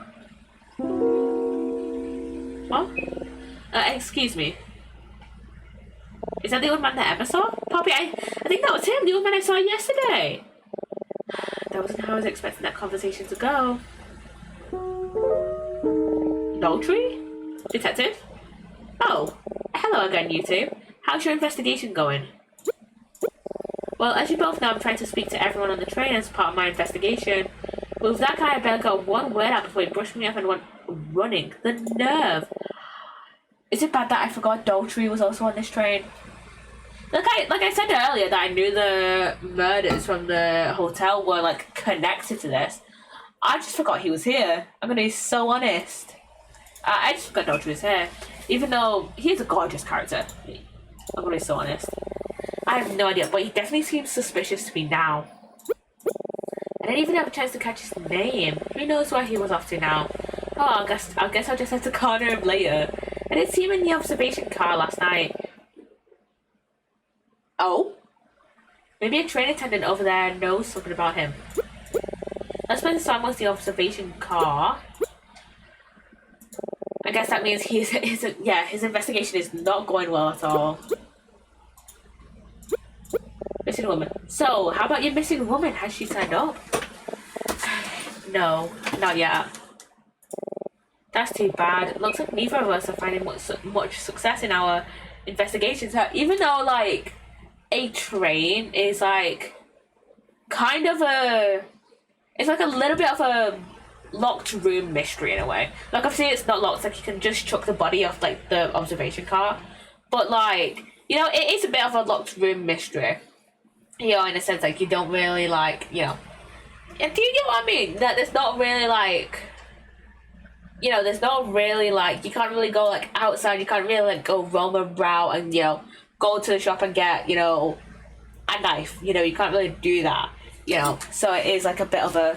You can't really, you know... And you can't really, you know... Go to someone, get some poison, and come back. You know, it's kind of like a... Kind of a bit of a locked room mystery in a way. Like... You know, everyone on the train, like, you can't, there's, like, the train, I'm assuming, is not stopping, so, like, no one knew is gonna get, like, on the train. Like, either they stay on the train, or, you know, they, you know, get off the train, are like, pushed off, and, like, are dead, basically, so, yeah. Looks like neither of us are finding much success in our investigations. Well, don't give up, I believe in you, I know you can figure it out. I'd like to stay in chat longer, but well, I still have a lot of ground to cover and not a lot of time to do it. If I get back home to the station empty-handed, my bosses will not be happy. Your bosses are never happy, Daltrey. Say, you two came here with an older gentleman, right? Your professor? You mean Professor Martin? Why would you like to speak with him? Well, I'll have to get around to it eventually. He seems like a nice fellow. Could you point me in the direction of his cabin by chance? Sure, he's in the third sleeping car in the last cabin. Fantastic, thank you. Good luck you two. Knock him dead out there. There he goes. Let's find out a little bit more about that old man. Yeah, same. Bartender. Hello. Oh. Sound of silence. Music to my ears. This guy is creepy. I don't like this guy. Thank you. Now, the secret. Those two, wealthy couple, Theodore and Monty, are not as wealthy as they appear. Ooh, money laundering, maybe, perhaps? They're not. They were at the time, I'm sure, but now? No, they're most certainly broke. Ooh. If they're broke, how can they afford such a luxurious suite? I assure you, appearances can be very deceiving. The husband, Monty, some time ago he was rather well known in Frederica as a performer. Sometime later he was well known as a tabloid curiosity. And now, well, now he's not much known at all. What kind of performer was he? He was... What do you mean? Tell us. I've seen enough, I think. This guy. Oh, come on, tell us. We got the guys out of there. No, I think that'll do. Come on, Poppy, keep pressing him. He has to tell us. Persistent, are we? It's not like it's a big secret if you tend to continue investigating. I suspect it will become quite obvious what the man's profession was. Alright, how about this? Another deal? I'll soon be going on break, but later this evening I'll be back in this spot. When I return, if you can tell me the man's former occupation, I'll tell you the rest of his sad, pathetic story. Is that all? What's in it for you? Nothing for me. This time, to tell you the truth, I'm just having a little bit of fun. Weirdo. I hate this guy. It's up to you. If you'd like to know a little bit more, well, you know where to find me. Okay, we've got some updated information on our notes. This guy sure likes to play games with us. First, he had us get rid of Denison Palmer. Words. He had us get rid of Denison Palmer for some info about Vida and Monty. Then he had us guess Monty's former job for info about their past.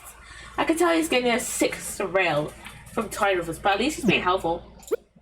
Dennis, a passenger on the train. He's one of the 2 million fellows that Emma claims might have witnessed the missing woman. Both him and Palmer are golf-obsessed weirdos, but Dennis is clearly the one in charge. Palmer, another passenger on the train, and a potential witness that may have seen the missing woman. He's sort of Dennis's lackey. Neither of them seem to have much going on neither of them seem to have much going on in their brains other than thinking about golf. Like I said earlier, they have one brain cell, and it's a golf ball. It's all golf. Right in there. Well, it looks like we have a few more options to consider where to go now. Go next now. Dennis suggested that the storage car would be a good place to hide a person, so we should definitely check this out. That old man was apparently hanging out in the observation car last night too. Maybe we can find some clues about him there. Oh, don't forget that we still have to try talking to Peter and Monty, especially now that the bartenders agreed to tell us more about them if we can figure out Monty's farmer job. It's up to you, Poppy. Where do you want to go first? I'm gonna go to the storage car first. Just to rule it out. So yeah. It's kind of dark in here. Just a bit. Oh god, I think there's another light switch. Alright, that's better.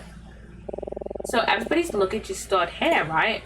Right, the storage cars are for any luggage that's too big even to carry on. It was a problem for us, but it's useful for anyone who needs more space or for really large cargo. I'll be honest, Poppy, I don't even know where to start. Do you really think she could be in here somewhere? I have no idea, Emma, but it couldn't hurt to look around, right? Yeah. Okay, let's get started. Okay, let's check. Nothing interesting here. Nothing interesting here. What's under this cloth? Puzzle cubes. What is this? I have no idea. This is unlike any box I've ever seen. It looks about tall enough for a person to fit inside, but what? Oh, it's one of those.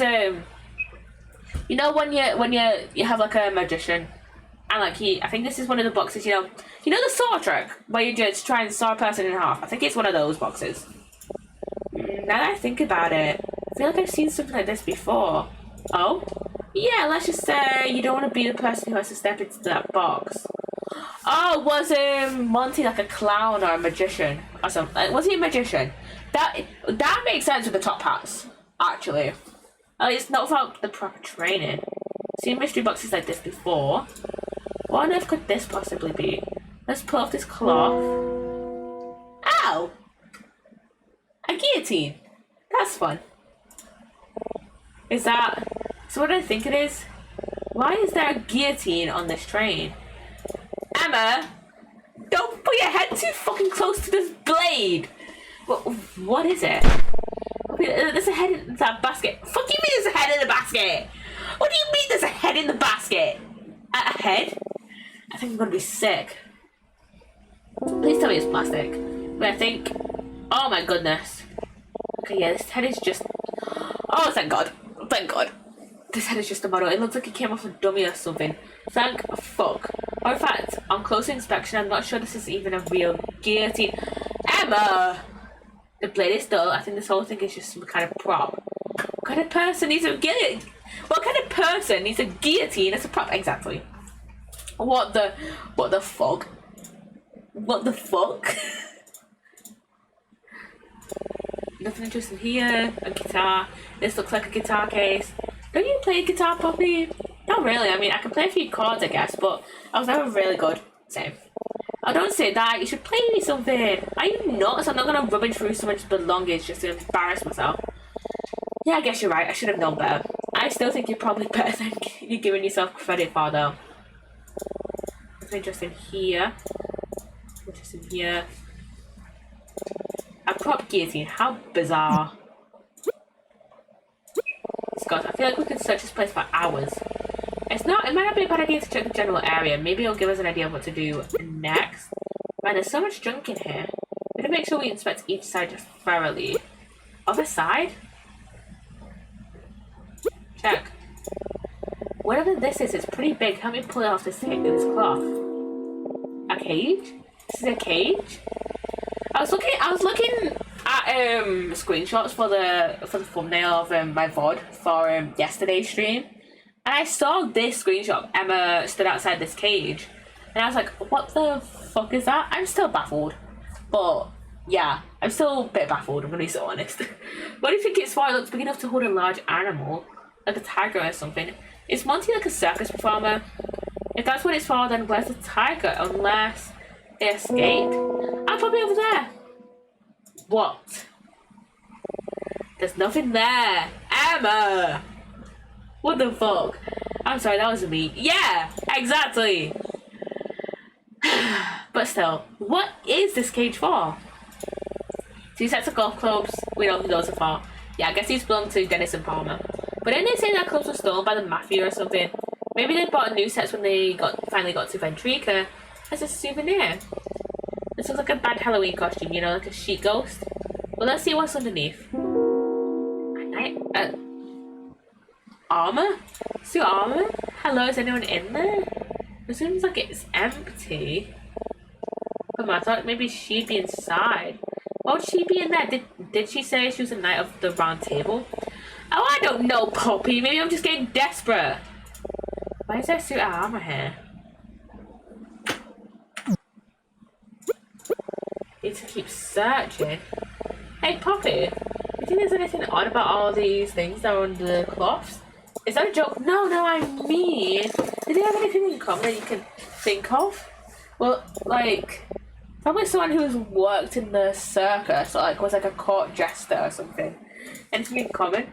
A lead box, a prop guillotine, a suit of armor, and a cage. What kind of person might have a use for all 4 of those things? Let's think maybe.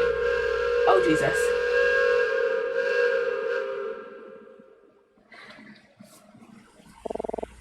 Oh my goodness, that scared me half to death. Jeez. Right, I knew train whistles were loud, but that was completely deafening. I guess it makes sense though. The storage car is pretty close to the engine. Hey, you two, what are you doing in here? Hello. What? I think he's a porter, Poppy. Both of you, show me your boarding passes now. Our boarding passes? Who just carries those around? And Mr. Potter said we left our boarding passes in our cabins. We were just here looking for some of our luggage. So you two are legitimate passengers then? I sincerely apologise. It's just, I've really been on edge lately. What with all the stowaways? Stowaways? That's right, stowaways. Ugh, it's become a real problem lately. Can't tell you how many people we found hiding behind luggage in here, trying to hitch a ride to London. Some of them have even gone as far as to steal or forge tickets. Can you believe that? I mean, gosh, are you really that desperate to go to London? The weather there is awful, and don't get me started on the food. The weather is awful. I will not accept slander for British food. The only slander I accept is that we don't use spices. That's the only slander I accept. And also fish and chip gravy is too greasy. But that's it. That's the only slander I accept for British food. Other than that, the only slander I accept for British food is that we don't use spices. We use like salt and pepper, and that's like it. So, yeah. Well, anyway, I'm sorry for blowing up at you. Is there anything I can help you with? Oh, Potter. This guy looks pretty tough. Definitely don't want to get on his bad side. Ask about the stowaways. You know, we porters aren't supposed to be security guards. Our job is to load and unload luggage, and yeah, because of all the stowaways lately, I have to be constantly on alert, and when I see it, whammo, bam, bam, bam, bam, bam, bam, bam. You beat them up. Well, no, I usually just alert the police at our destination and have them apprehended when we arrive. Still, it's just such a hassle. I miss Snoop. Let's ask him about the woman that Emma saw. A woman has gone missing, you say? Well, if you think she's in here, I'd say that's pretty unlikely. I've been in and out regularly, and I haven't seen anything unusual. Luggage. Yeah, I insisted in loading all the luggage you see here into the storage car. I'm what's called a travelling porter. After loading, it's my job to organise the storage car to ensure smooth unloading at the station. It's quite a physically demanding job, but as you can see, I'm quite up for the task. Whistle? The whistle scare you? Yeah, it comes through pretty loud in here. Frankly, it's loud everywhere on board. So much so that it's hard to hear much else whenever it blows. We've received complaints about it waking people up in the middle of the night, but it's not just for show, you know. The conductor will blow the whistle for a variety of reasons, all related to safety. Making a wide turn when the train stops or starts moving, when we approach a station or crossing. It probably seems random, but there's a method to the madness. Let's ask him more about stuff. You mentioned that some stowaways have fake or stolen tickets, right?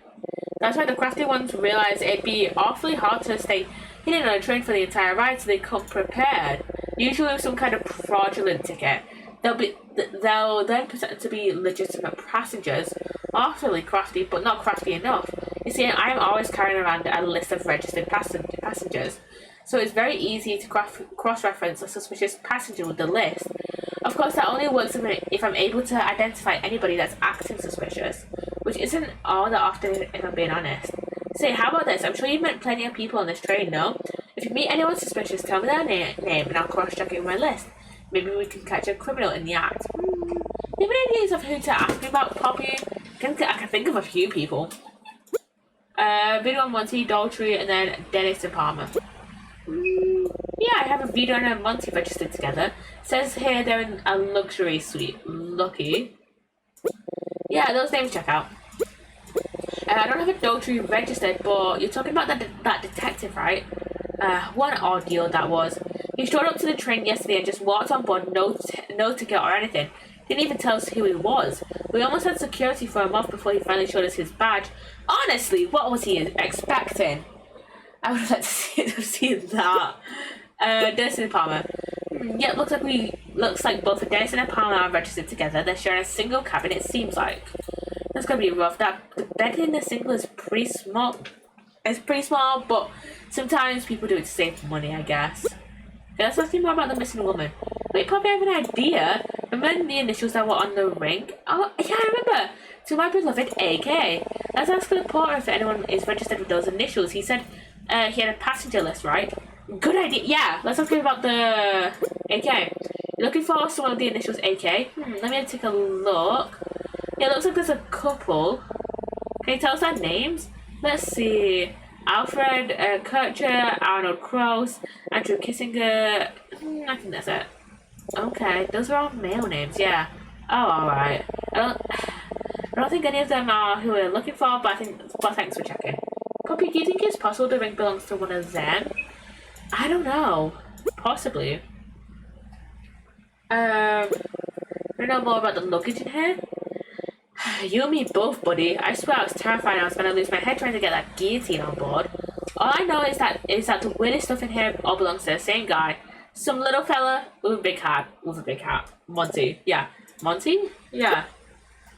Whistle. There's more that goes into whistle signals than you think. Reader Monty, those names check out. Daltrey. He's not registered, but yeah, he's allowed on board. Dennis and Department. Yeah, no issues with those two.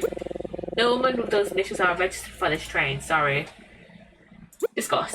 Have you asked the porter about everyone you can think of, Poppy? If you want ideas, maybe we could explore the other cars and see if any other names come up. Okay, yeah, we could do that. Let's go to the observation deck. I think that's a good place to start off next, and then we can go talk to Vida and Monty. Well, it's actually kind of a cool spot. This is the observation car, Poppy, the last car of the train. The view here is really wonderful, isn't it? The outside platform in the back is such a nice feature. And it's also where I first met that woman. Let's see if anyone here knows anything about her. Or that old man. Let's see. Who are we talking to, Poppy? Let's see the area first. Chat, let's see. This guy. Hey, bees in love, man. Bees in love. I'm sorry, were you talking to me? Sure, man. Bees in love. Come on. Stay with me. How about I just think it? Well, alright, if that's what floats your submarine. Peace and love, peace and love. Well, I think that's a pretty nice message. Sure. Let's talk to someone else now, please. This guy seems very engrossed in the newspaper. It'd be perfect. Yes. I just need to meet one man on this train who hates someone in his life as much as I hate my father. Ooh, daddy issues. Ooh. Yes, then we can simply trade murders. Oh yes, we could never get caught. Excuse me? Excuse me? Poppy, do you think we should talk to him? I think we should keep our distance from that guy. Excuse me? Okay. There's a train attendant. We should ask her some questions. Speak to attendant. Hello. Oh, you are gorgeous. Oh my god. Hello. How can I help? Check attendant. Well, these fun drinking girls really knocked me out. Missing woman. Huh. No, I don't think I've seen any woman like that. I'm so sorry, I don't know. Isn't it so nice out here? I just love how pretty the views out the windows are. I specifically requested to be stationed here. It's my favourite place on the train. Outside platform. The outside platform is a really unique feature of this train. They were common many years ago, but today is very rare. Do you think it could be dangerous? Dangerous? No, I wouldn't say so. The guard railing is pretty high. You'd have to really try to fall off. Granted, if you did, you'd probably be seriously injured or worse. But I don't think it's very likely. Okay, so let's look at the outside platform. The outside platform isn't really dangerous. Oh man. An old man, can you describe him for me? He's kind of short, grey hair, wearing a brown suit, I think. Oh, you must mean Mr. Fisher. Oh, okay. Mr. Fisher? Fisher. Mr. Fisher was here last night. Oh, he's such a sweet man. What can you tell me about him? Oh, we talked for what felt like hours last night. He's a real charmer. He told me he's going to London to see his daughter and her family. He said his daughter just had a baby and he's very excited to meet her. Oh, isn't it just adorable? Oh, you're looking for him? Well, I'm not quite sure where he's staying on the train, but he should come back here in a few hours. He told me he'd come back tonight. I asked him to tell me about where he grew up. I think he said he's from Gambrinka. I just can't wait. Gambrinka, huh? Ask him about the ring. He lost a wedding ring? Oh no, how are you going to propose now? No, the ring isn't mine. It's just something we found on the train and then lost it again. Oh, phew. You would have been in some serious trouble if that were yours. I haven't seen anything like that, but I'll keep an eye out. I'll keep an eye out for it. Attendant. I don't know about me? Gosh, I don't know what to say. I don't think this is necessary, Poppy. Okay. Okay. Is that it? Is that it? You can ask about, discuss. Mr. Fisher. What are you thinking, Emma? She said he was from Gambrinka, right? Remember what Detective Daltrey said about the victim from the hotel, right? Otto Keller? Oh yeah, he was a Gambrinkan immigrant, wasn't he? I wonder if there's some sort of connection. Maybe. Maybe. I don't know, Emma. There's probably thousands of Gambrinkan immigrants in Madrika. Yeah, you're probably right. Still, we need to talk to them. I wonder if there's anything else the intendant could tell us about him. Ask him again about Fisher. He really is such a sweet old man. I can tell he really cares about his family. There was one thing I wanted to ask him though. Before he left yesterday, he said something I didn't understand. He said something about someone named Alma. Maybe it was his daughter's name. Is Alma the AK we're looking for? I just can't remember. But isn't that such a pretty name? Yeah, very pretty. Emma, are you okay? Alma. Alma! That was her name, Poppy! Yeah, it was her name! Yeah, I remember now her name was Alma, the missing woman. Yeah, I'm sure of it. All I could remember after yesterday was that it began with A, but hearing it now, I'm certain it was Alma, yeah. Can't believe it. No, added. Fisher, an old man on the train. He's one of the few people who may have seen Emma and the missing woman together. When Detective Daltrey tried to ask him some questions, he got frustrated and stormed off. I wonder what he's hiding. The train attendant in the observation car says Fisher mentioned somebody named Alma, which Emma insists was the name of the missing woman.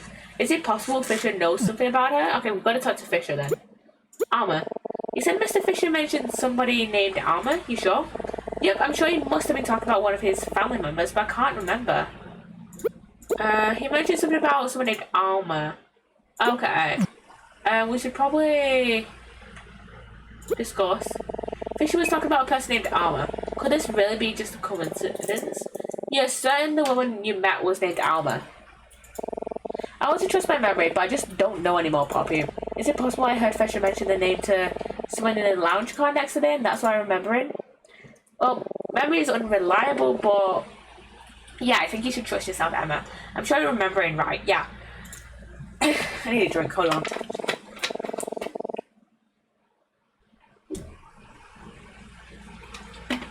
Yeah, you're right, I know what she told me, I just can't start doubting myself now.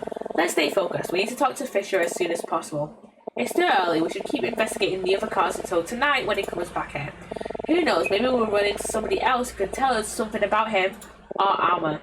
Thank you for your time, no problem. If you need anything, you know where to find me. Okay, yeah, I've got the note added about Alma. A woman Emma says she met shortly after the train departed. Nobody has seen her since, and strangely, nobody seems to remember her being on the train except for Emma.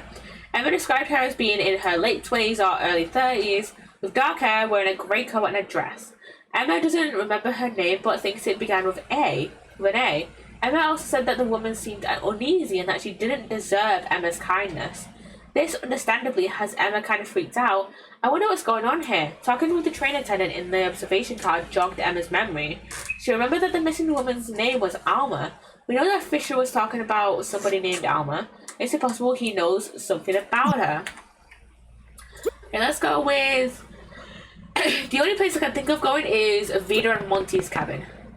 So, yeah. Hi, Monty. Hello. Oh, hello, Monty. How are you doing? It doesn't look like Vida is here. Oh boy, this should be interesting. How you doing, Monty? Have you been enjoying your trip? Nice weather we're having, no? Well, I hope you're having a nice day. But what are we doing? Hey, Monty, is Vida out? I wonder where she is. Why do you think Monty doesn't speak properly? Do you think he took a vow of silence? I don't know. He doesn't strike me as the vow of silence type. It's just odd, innit? The bartender said he was a performer. What kind of performer doesn't talk at all? Am I? Well, yeah, but like you said, he doesn't strike me as a type. Hey, Monty, do you remember that ring we showed you and your wife yesterday? We seem to have misplaced it. You wouldn't happen to have seen it, have you? What about Vida? Do you think she knows where it might be? How can you tell if a man who doesn't speak is lying? Wait, I know. How about this? Maybe to talk to someone who doesn't speak. You have to communicate silently. Let's try talking to him without saying a word. Maybe he'll open up to us somehow. Oh yeah, the ad started in 5 minutes, by the way. If you don't want an ad, you know what to do. Subscribe. Sure, okay. What does that even mean? Alright, just humor her, Poppy. What's the worst that could happen?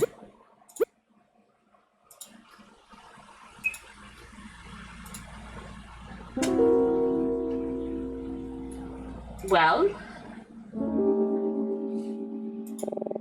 it's like we're trying to communicate telepathically. I feel like I can hear what he's thinking, something along the lines of, I wish these stupid people would leave me alone. Yeah, something like that. I don't think that was helpful, Poppy. Any more bright ideas? Hey, at least I tried something. You can't fault me for thinking outside the box.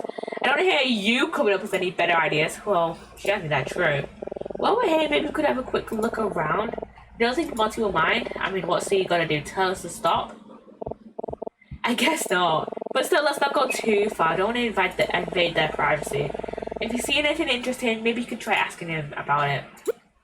Okay, I don't want to take anything yet. This guy's impossible to read. There has to be a way to get him to open up to us somehow. Maybe it'll be easier without Vida here. Vida isn't here. Atmosphere isn't. Yeah, Vida isn't here. What are you on about? Atmosphere around here feels a lot friendlier without her, honestly. The bartender said Vida and Monty are broke, but if that's true, how on earth can they afford this room? Yeah, how can they afford it? It's a gift here. I can't imagine he'll have anything to say about this, but well, he doesn't have much to say about anything, does he? He doesn't really speak. And I can play cards. Maybe Monty's a professional gambler. Well, if we can't tell... Oh my god, the cards make more sense knowing that he's probably a magician. Well, if he can't tell us anything, maybe he'll play a round of Texas Hold'em with us. This is where Emma and I found the ring yesterday. I wonder if Monty would tell us if anyone else has been in the cabin besides him and Vida.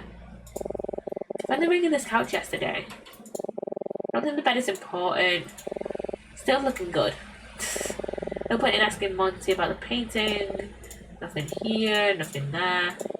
It's a jewelry case. We know it has some random playing cards in the bottom drawer. I'm curious about them, but I don't want Monty to know we looked inside. I don't think we need to ask him about the plan. Nothing here, nothing there. Okay, let's talk to her about jewelry. It's a nice jewelry case. Must be a lot of expensive jewelry in there, huh? I don't think this is the line of questioning would. I don't think this line of questioning will be useful. Is that your top hat, Monty? Yes, it is. Oh, cool. Great insight. Thank you. Yeah, thanks, Emma. Oh? That reaction seemed different. Yeah. Yeah. The ad is starting in like just under 2 minutes, by the way. Monty. Monty. He's looking at the couch. Hey, Monty. By any chance, has anyone else been in this cabin besides you and Vida? Come on, you can tell us. It can be our little secret, right? Oh, come on, Poppy. Don't patronize him. Alright, fine. Take the cards. Notice a weird reaction when I brought up these cards. Maybe I should show them to him and see what he does. Show the cards. I forgot we could just show people stuff. The other started in a minute, by the way. What's this? You want me to give you the deck? Sure, here you go. He's a magician, isn't he? He's shuffling the deck. I think he wants to pick a card, Poppy. Okay, let's see here. Pick a card. The king. I picked that one. The king of spades. Where's an achievement for this? It's an achievement for this one.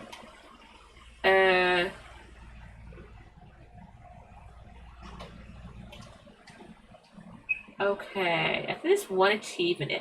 The achievement, a new friend, looks like it might be related to Monty. Oh, Poppy, I know what it is. This is one of those card tricks.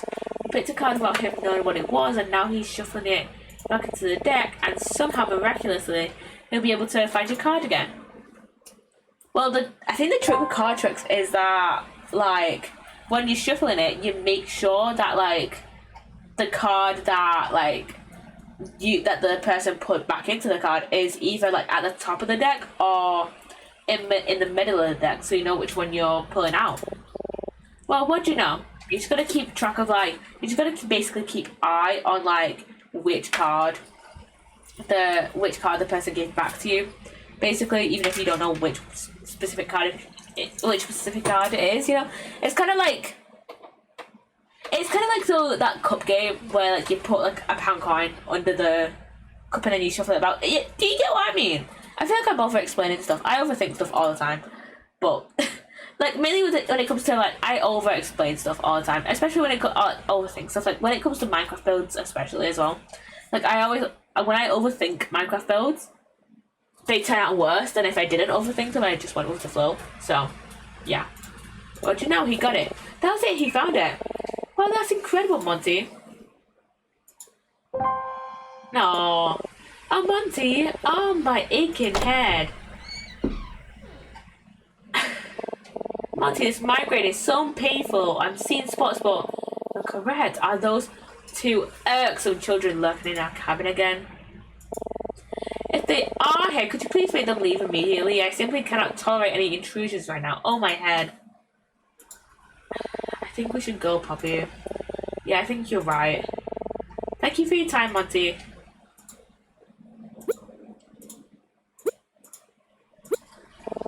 Yeah, we should go. Let's go. Let's go back to our cabin for now. Because there's another achievement that I kind of want to get. Let's see, I want to do the radio. Alright, let's have a listen. On the fourth green, line up a putt for birdie. If he sinks a seal tie, lead at 12 in the pod. If here's the putt. Oh yeah, it's the British thing. Oh, you missed wide a few inches to the left of the hole. No, strong effort, misread the break badly, and he'll still have a tester in order to make the par. And let's jump to 3 where Phil is looking to extend his lead with another birdie putt. I wonder if this is the golf broadcast Edison Palmer went to go listen to. Hey, why'd you turn it off? Please. No more golf. Not today. Okay, let's talk. Well, it looks like we have 3 possibilities for where to go next. First, there's a storage card, and it's suggested that if you need to hide a person on a train, that would be a good place to do it. It sounds a little far-fetched to me, honestly, but it can't hurt to look right. Then there's the observation card. That old man apparently was hanging out there last night. I hope we can find him ASAP. He's the only potential witness left. And then finally, there's Vida and Monty. The 2 of them have to be hiding something. I'm not sure how we can get them to admit it, but maybe the bartender can help. He told us if we can guess Monty's former job, he'll tell us all about those 2. Now, welcome back from the ad, by the way. He won't be back in the lounge car until evening, so we have plenty of time to figure it out. Well, I think that's it. What do you think, Poppy? Where to next? Okay. So what do you think, Poppy? Are you considering taking up golfing now? No. I don't think so. Oh, don't be like that. I know those guys were a little strange, but that shouldn't stop you from having a new experience. I actually kind of like watching golf on TV. It makes me think of my grandpa. He always has it on whenever I visit. He's a pretty good golfer himself. Maybe I'll ask him to give me a lesson. I know I'd be terrible, but it looks kind of fun. And either way, I'd love to see you in a polo and a cute little sweater. Oh, yeah, I bet you would. The bartender sure is in a playful mood today, isn't he? I wish he'd just tell us what he knows about all the hassle. Although I will admit, all this investigating has been kind of fun, hasn't it? Yeah, it kind of has, in a weird way. That said, we still don't really know what's going on here. Hopefully by this evening we'll have a good guess as to what Monty's old job was. And then we can go back to the bartender and find out what he knows.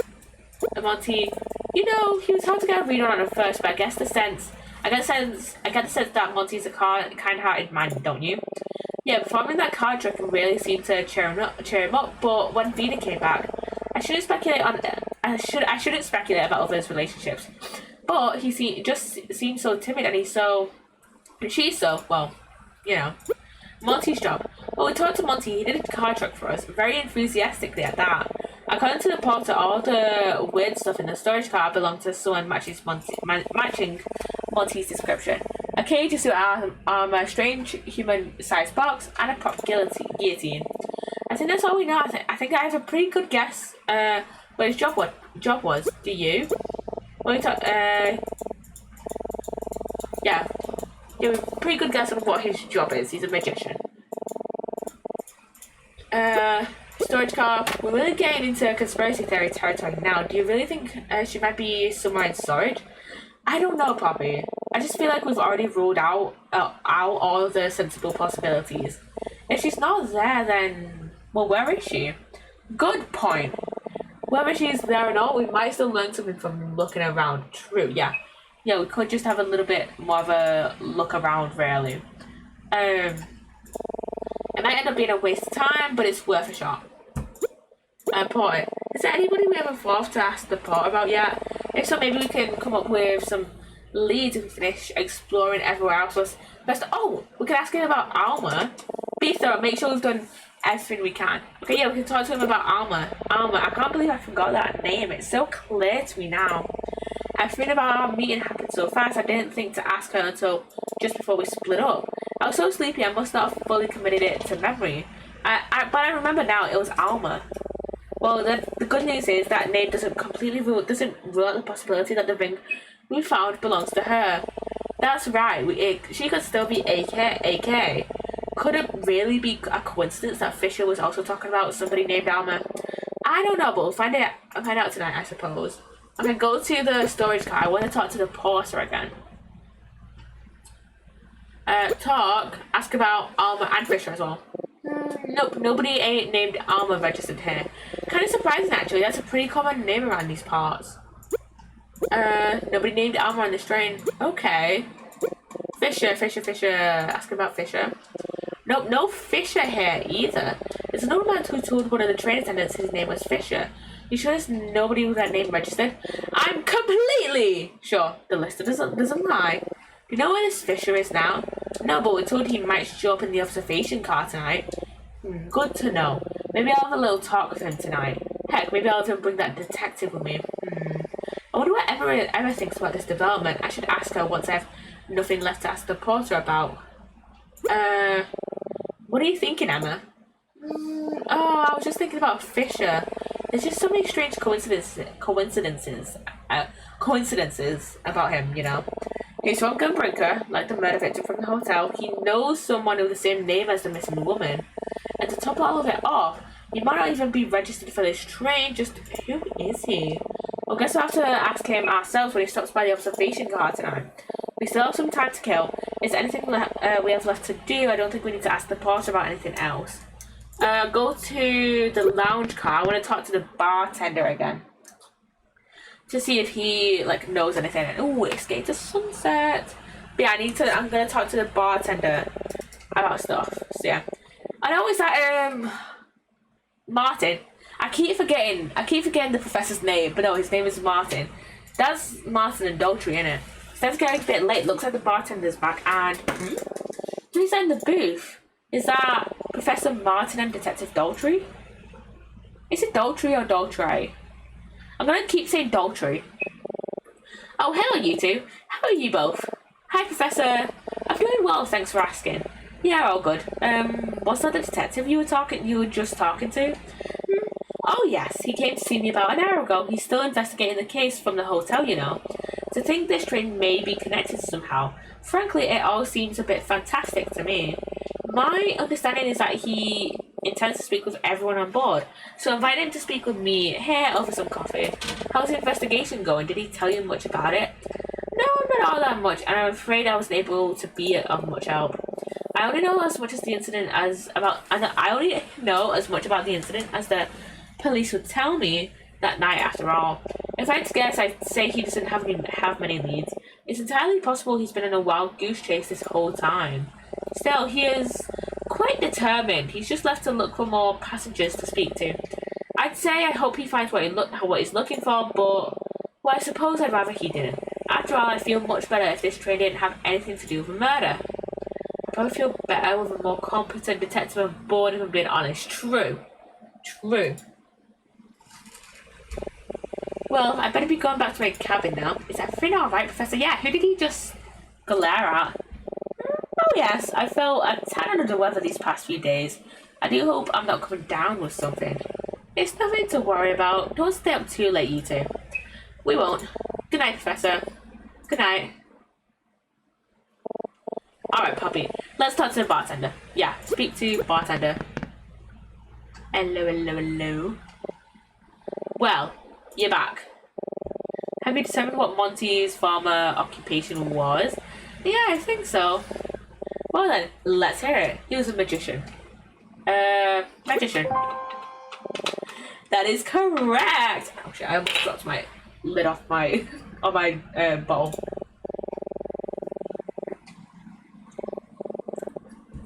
At one time, that man was a very popular and successful magician in Vendrika. At least, as far as magicians go. So, what happened to him? Okay, yes, you win. I will tell you. Monty was still performing as recently as a year ago. His act was quite a popular tourist attraction. Part of his gimmick was that he'd never speak to give himself an air of mystery. Okay, it's just a gimmick then. Yeah. His act was mostly standard tricks, impossible escapes and such. But one night, something terrible happened. While some magic tricks look dangerous, the audience typically assumes there are plenty of safety precautions in place to prevent injury. But while that's largely true, many tricks actually are quite dangerous and require pinpoint timing and skill from the performers. One night, Monty's show was running late, and in his haste to get on the stage, he neglected to perform a routine safety procedure. As a result, the poor fool became trapped in a box that was to be crushed by a large weight. He very easily could have died. When he realized he could not escape, he actually shouted for help from inside the box. The assistants pulled the box to safety moments before the weight came crashing down. I suspect help was the first word Monty had uttered in years. It took them an agonizingly long time to pry the box open, with Monty begging for his life the entire time, and the audience watching in horror as it became clear that this was not part of the act. The rest of that night's performance was cancelled, and shortly after, the story became something of a tabloid curiosity. Poor Monty, man. For his trouble, Monty became a laughing stock, and to make matters worse, no venues would book his act any longer, believing it to be too unsafe. Monty hasn't performed ever since, and the public has largely forgotten about him. But I remember, I recognized him the moment I saw him. Oh my, that's so horrible. We saw some of the props from his act in the storage car. What do you think he's trying to do? If I had to guess, I'd say he'd want to start fresh in a country that is unfamiliar with his history. His career may be over in Vendrika, but the baggage from his incident shouldn't follow him all the way to London. I just don't know how he can afford such a move. The man hasn't worked in a year, and frankly, his wife may live like they're rich, but I don't think Monty was bringing home millions from his act. Their supposedly glamorous lifestyle has likely always been a facade. But, well, I suppose that's none of my business. You're in everyone's business. Shush. This is all I am able to tell you. If there's anything else to discover, you'll have to discover it yourself. Okay. What a sad story. I feel so bad for him. It sort of raises some more questions than it answers, though, and we still don't know what Vida and Monty have to do with Alma, if anything. Yeah, there's still a piece of the puzzle missing, but at least we're making some progress, right? It's just about nighttime, Poppy. You think Mr. Fisher might be in the observation car by now? He's the last person who may have seen me and Alma together, and there are just too many coincidences for him not to be connected to all of this somehow. I have a feeling he's hiding something big. Just, what could it be? Yeah, and especially because it's not registered as well on the porter's list. So, like, what's going on? Monty. The bartender told us a bit more about Monty. He used to be a popular magician in Vendrika, but an accident during one of his performances ruined his career. The bartender thinks Monty must be trying to re-establish himself in a new country, but doesn't understand how he can afford the move, considering he hasn't worked. Where was I at? He hasn't worked in at least a year. Well, his backstory explains why he was so excited when he performed his card trick for us, and why he seems so sad otherwise. I feel bad for him. Yeah, I feel so bad for him, man. Okay, we should probably go to the observation deck now. Observation car. So yeah. Nighttime. Nighttime. There he is, right on schedule. Right, alright, here goes nothing. Speak to Fisher. Excuse me, sir. Yes, can I help you? You're Mr. Fisher, correct? How do you know who I am? Oh, these two wanted to talk to you earlier. I think they were looking for something. Okay, yeah, we need to find the ring. So this is Fisher. Up close, he seems kind of frail. Missing woman. He won't talk to us. I don't know what you're talking about.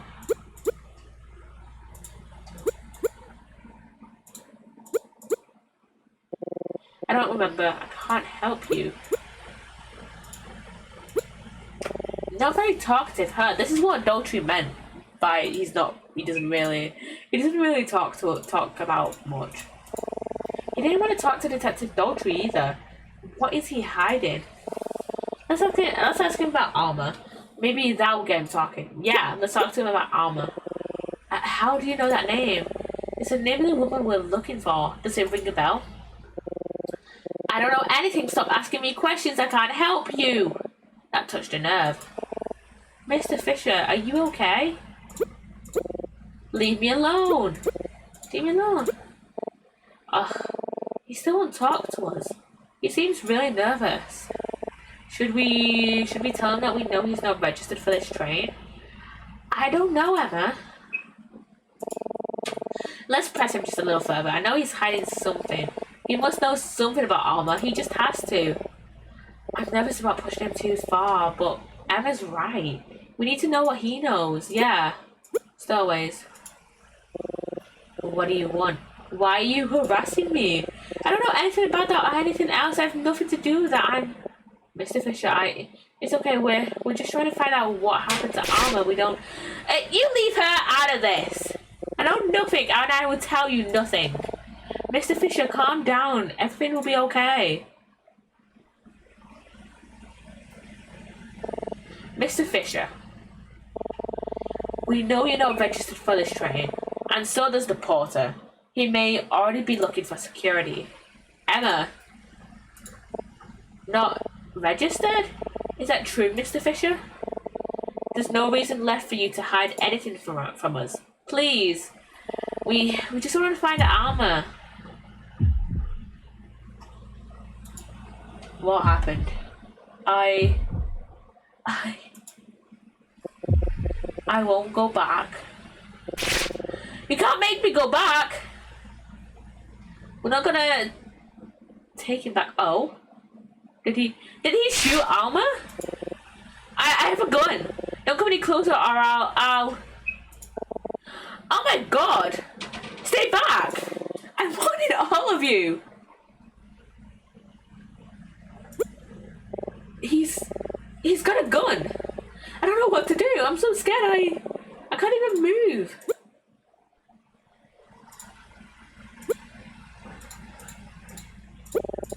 If we don't do something quick, he might. But what should we do? He looks scared. Does he think we're trying to hurt him? Maybe this is all just a misunderstanding. Maybe I can reason with him. Mr. Fisher, you don't have to do this. We're not trying to get you in trouble. We're just looking for someone. Oh my Jesus fucking Christ. Shut up. You're just trying to trick me. You can't make me go back to Vendrika. You can't. I won't. Why is he so afraid to go back to Vendrika? Maybe he was a part of the... Was he a part of the revolution 40 years ago, just like Martin was? Was he there for it? Be quiet. Go away right now, or I'll... Be quiet. Go away right now. Okay. It's no use. He's not listening. Is Emma okay? Mr. Fisher, I'm sorry. I didn't mean to. I mean, we're not. Shut up. You can't fool me. I remember you now. You two are talking to that detective. You're with the police. He's going to take me away. He's going to take me back, and then No, I won't let you. What should I do? Mr. Fisher, we're not with the detective. This is just a misunderstanding. You don't have to do this. I don't have a choice. If I go back to Vendrika, I'll be killed. They'll kill me just like they killed Maxwell. Did you just say Maxwell? What if I heard that name? Drop the gun. Mine? No, Daltrey. Detective? It's over, Fisher. Drop it.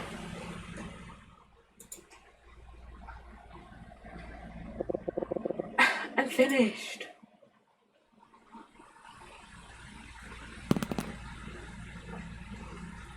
Oh my God, Jesus! What? Thank God for Daltrey. Oh my God. No bullets. Oh, he never intended to shoot. Mr. Fisher. Mr. Fisher, I searched your cabin and found your boarding pass. This ticket was stolen, was it not? Yeah. Just a moment ago you said if you went back to Vendrika, you'd be killed. Like Maxwell. But Maxwell was... Oh, the lawyer. For some reason I was thinking it was Martin's mate. Let's see, Martin.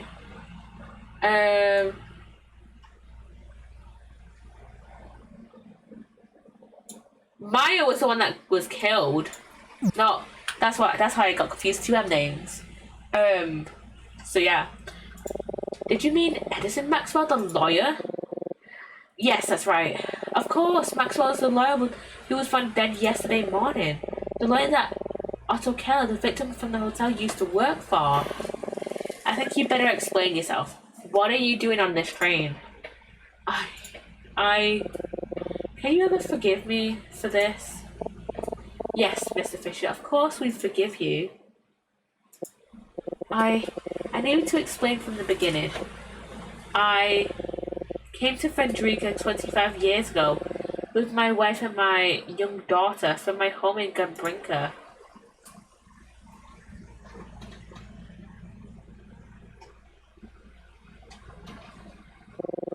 Our life in Gambrinka was very challenging, so we came to Vendrika in hopes of making a better life for our daughter. Aww. We were led to believe that Vendrika would be our promised land, that our troubles would be over when we arrived. But, you know, people... I thought people should know that people hate immigrants just from, like... You know, I live in England, right? I mean, I am, like, a white person. I've lived in England, like, you know, all my life. I am English. You know, my whole family is English. But it's like, you know, I have just seen, you know, just from, like, living here, I've just seen so many people just hating and just being just shitheads and just being very xenophobic and racist towards immigrants. So yeah, and welcome on in, Wasteland Korea. Welcome on in. How you doing? Today we're just playing a bit of Detective Instinct. We're quite far in to chapter 3. But yeah, how you doing? Yeah, we're quite a bit far in. We're quite a lot far into chapter 3. Yeah, quite far into chapter 3, and yeah, we're just talking to Mr. Fisher, who's telling us why he's on this train, and I assume he's gonna talk to us about why and like how he knows Alma. So yeah, but that was a lie. We found that opportunities for Gambrinkan immigrants were few and far between, and we were not welcomed with open arms as we thought we would be. The truth is, we struggled just as much in Vendrika as we did in Gambrinka. It was very hard to make ends meet, and it only got harder when my wife fell ill. I tried my best to be a good father to my daughter, but I know I made many mistakes. When she grew older, she met an Englishman who wanted to take her away to London. She begged me to let her go, but I was afraid of losing her. I said some things I shouldn't have said. It doesn't matter. In the end, she left without saying a word. My life hit rock bottom, and that's when I met him, Maxwell. He introduced himself to me with a proposition. He would pay me a sizable sum if I spied on my employer for him. I'd been working as a gardener for a Vendrikan senator for a few years. I don't know why, but Maxwell wanted information on him. I couldn't say no. I needed the money. I could barely support myself as it was. Every night I would meet Maxwell at his home to tell him what I'd found. He would pay me and I would go. It seemed harmless enough. This went on for a few months until one day I received a letter in the mail. It was from my daughter. I didn't heard from her in over 2 years. I couldn't believe it. She told me that she had just given birth to a daughter, and she named her after her grandmother, my wife. She named her Alma. Oh, Alma was his wife and the baby. Suddenly I was overcome with guilt. What had I become? Spying on a politician for a crooked lawyer? I hardly recognized myself. How could I face my daughter? How could I face my granddaughter knowing what I had done? That Sunday I resolved to tell Maxwell that I wouldn't spy on him anymore, but he refused. He threatened me. He said if I stopped, he would use his connections in the government to have me deported. He had me trapped. What could I do? How could I refuse? I had to keep spying for him. But at least now I had a goal. I would save up my money and buy a ticket to London. I would escape. I would find my daughter. I was so close. I only needed a few more payments from Maxwell and I'd be finished. So it's like the woman we're missing. The missing woman, is she his daughter maybe? But then I went to his house 2 nights ago and he was dead. I panicked. I ran as fast as I could and then it hit me. Somebody must have found out about spying. They got to Maxwell first, but But I must be next. I had to escape. So I came to the station and well, you know what I did.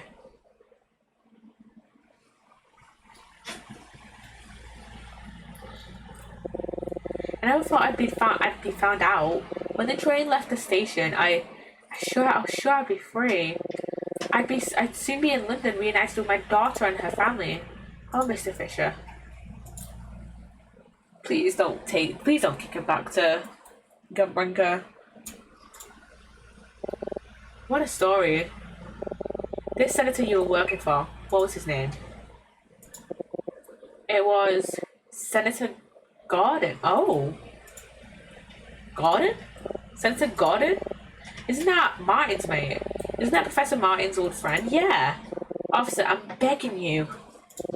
Please let me stay in London. Don't make me go back to Vendrika. I just want to see my daughter. I just want to meet my granddaughter. I just want to meet Alma. When we arrive in London, you'll have to come back with me on the first train back to Vendrika. No! I promise that no harm will come to you when we return home. No! No! What the fuck? No! Beltry! I liked you. Please, just let him stay in London just to meet his granddaughter. I understand. Oh, detective, can you let him stay? I know he's broken the law, but... Beltry, it isn't up to me. If the rest of you wouldn't mind, I'd like to speak with him alone for a while. Poppy, let's go. Armor? Well, no, I guess not. Fisher's armor is a different person entirely, so we still don't really know anything about her. Fisher had a breakdown when we confronted him with our questions about armor and threatened us with a gun, though we learned from Daltrey that it wasn't even loaded. He told us his story. He was a gun-breaking immigrant living in Vendrika trying to make ends meet, but struggling. His wife Alma passed away of an illness, and when his daughter grew up, she left Vendrika with her English boyfriend to live in London. When he was at rock bottom, he was approached by that shady lawyer Edison Maxwell with a proposition. Maxwell would pay Fisher to spy on his employer, Senator Gordon. Fisher was desperate for extra cash, so he did it until one day he received a letter from his daughter, informing him that she had given birth to a daughter. She named the daughter after her mother and Fisher's late wife, Alma. Fisher, overcome with emotion and guilt, wanted to stop spying for Maxwell, but Maxwell threatened him with deportation if he refused to continue working for him. Fisher tried to raise enough money to buy a ticket to London and flee, but before he could, he discovered Maxwell had been killed. He assumed that someone had found out about the spying and that he surely must be next. He decided to flee Vendrika and stow away on this train in hopes he could escape certain death and finally reunite with his daughter and her family. Such a sad story, and it looks like the armor that Fisher mentioned was actually a different person, totally different person from the one we're looking for. So Mr. Fisher was spying on Senator Gordon for the lawyer who was killed yesterday, Maxwell. What a weird coincidence. Why would somebody want to spy on Gordon? I wonder what Martin thinks about this. Yeah, I guess we go back to our cabin. There's not really much we can do.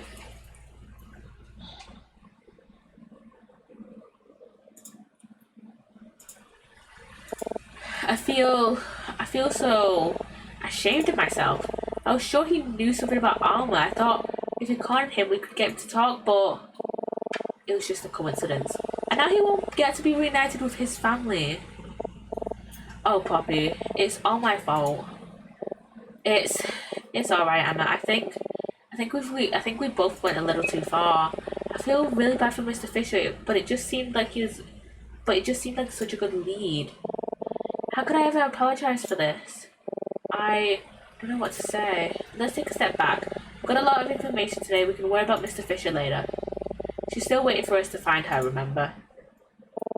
You're right. Just give me a second. Okay, let's review what we learned today. Just like last time.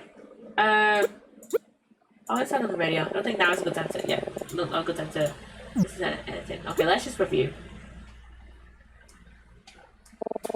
The day got off to a bad start. When I woke up, I discovered that the ring we found yesterday was missing. I searched my cabin for over an hour, but I couldn't find it anywhere. I still feel so stupid for losing it. It's okay, Emma. We were still able to investigate without it. Yeah, we still need to find the other people who might have seen me and Alma together, so we went to the lounge car to look for them. We started with those golfers, Dennis and Palmer. Unfortunately, neither of them remembered a thing about me or Alma. They were too busy arguing about putters or whatever. When we brought it up though, Dennis proposed a couple of theories to explain what might have happened to Alma. Some of them were a little ridiculous, but well, what did you think of Dennis's theories, possibly? I agree it would make sense if she's not in the train anymore. I agree that if she's still on board, she'd probably be in the storage car. I agree the whole train staff is in on the conspiracy. I think all of his theories were completely ridiculous. I do think the most logical option would be, the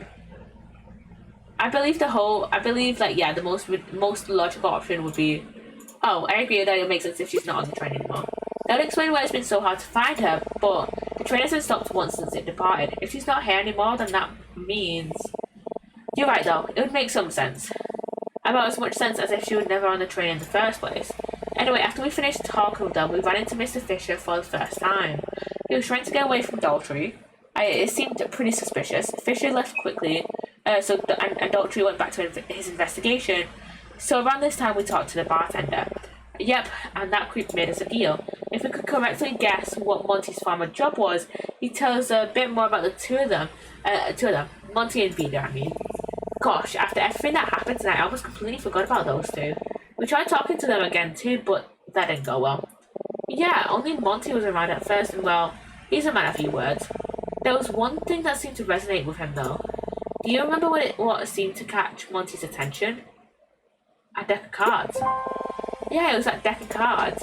But as soon as we showed it to him, he performed a little card trick for us. It was very charming. But then Vida came back and kicked us out. I felt really bad for Monty at the time. He seemed so happy before she came back. Anyway, the card trick was a pretty solid clue about what Monty's farmer job was.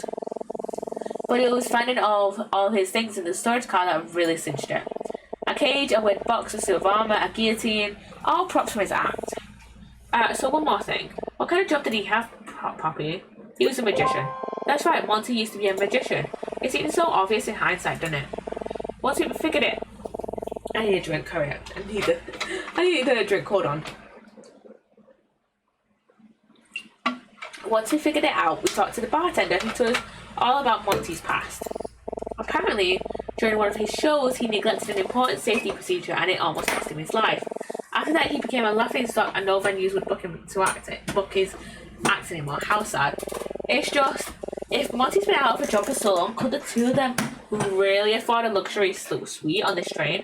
The bartender seemed to think they must be broke. It doesn't make any sense. They just have to be hiding something. We need to get them to talk to us somehow. Yeah. Okay, let's talk about Mr. Fisher.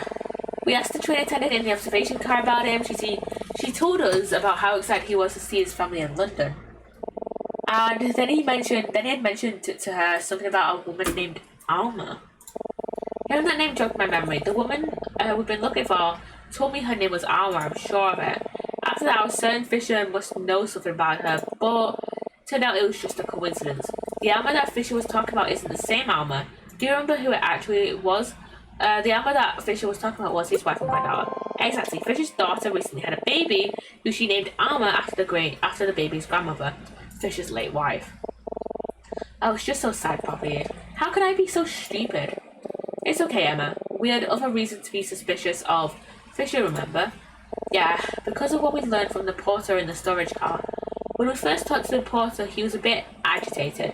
Apparently they've been dealing with a particular problem on these trains lately. What was the problem, Poppy? Stowaways.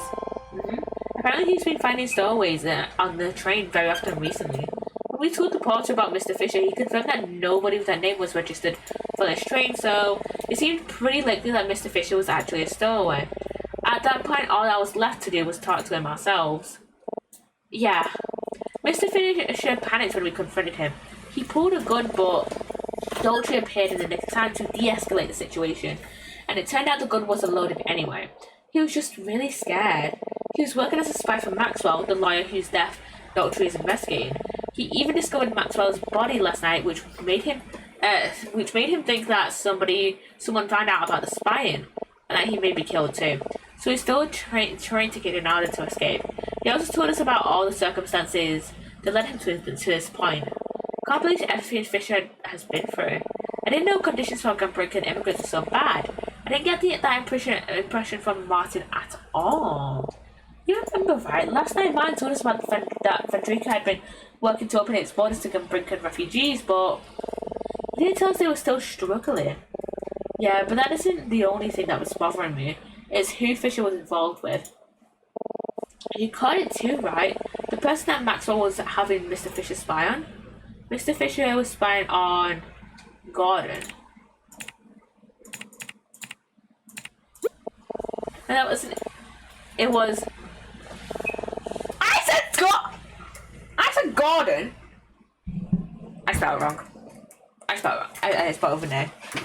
That's kind of my bad. That's my bad. I spelled it wrong. It was Senator Gordon, Professor Martin's old friend. After that, Daltrey told Mr. Fisher that he couldn't stay in London and that they'd both be going back to Vendrika. I guess that means he'll be arrested. Yeah, that was the most serious I've ever seen Daltrey. It was a little eerie. Well, I think that's everything.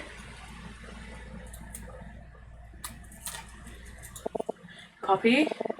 What's going on? I don't know. We only have one day left until we reach London. We found out so much, but still no sign of Alma. What should we do? It's been a long day. I think we should get some sleep. So, tomorrow we need to find Mr. Fisher again. We still have a very important question to ask him. Oh yeah, with everything that's been going on, I almost forgot why we were looking for him in the first place. He's the only person left who might remember seeing me and Alma together in the lounge car. We still need to find out what Vito and Monty are hiding too. It'll be okay, Emma. We can still get to the bottom of this. I think I'm going to bed. I'm gonna go to bed now. I want to be alone for a bit, if that's okay. It's okay. I'll see you tomorrow. Good night. Oh, we never found the ring, did we? God, I've never seen her like this. I have such a sick feeling in my stomach. Just what's going on here? I think I'm a little scared to find out. And we just played chapter 3.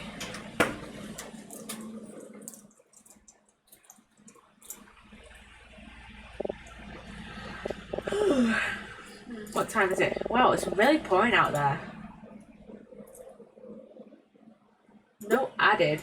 Daltrey. Maybe I was wrong about Daltrey. He hadn't shown up to defuse the situation after Mr. Fisher pulled a gun. Who knows what happened? Yeah. Okay, I'll save it right there. And then put it there, and then yeah, it should be the Daltrey. Yeah. Okay. Just double save. Yeah, return to main menu. This has been a fun stream. I like this stream. Yeah, we found out the armor we're talking about wasn't actually the armor that he's talking about, and yeah, we've just been doing a lot. Just been, just trying to find out. It feels like though we found out a lot, but also it feels like we haven't found out a lot at the same time, So yeah, we still need to find the ring, and we still need to find the ring. And we still need to find our Alma. So yeah, even if that's even her name. So yeah. Anyways, I am tired. I'm gonna go bed you guys out. Let me see. Let me see. But yeah, if you guys, words. My other socials, if you wanna go follow me anywhere else for like stream updates and stuff. If you want to go follow me and stuff, we'll be in the Twitch commands about me section description on YouTube if you're watching over there. And I'm gonna go raid out to let me see. Let me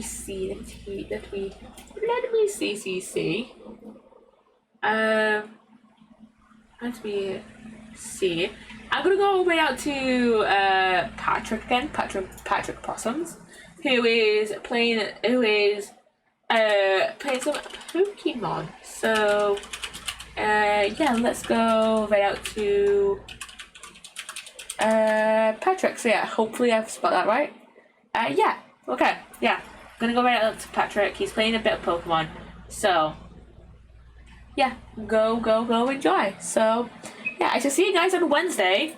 So it's either gonna be when I'm not sure when we're streaming Stardew this week with Sage. I'll have to check. Maybe Wednesday. It's either gonna be Wednesday or Thursday though. Wednesday or Sunday actually, I think. So yeah. Bye guys. Bye.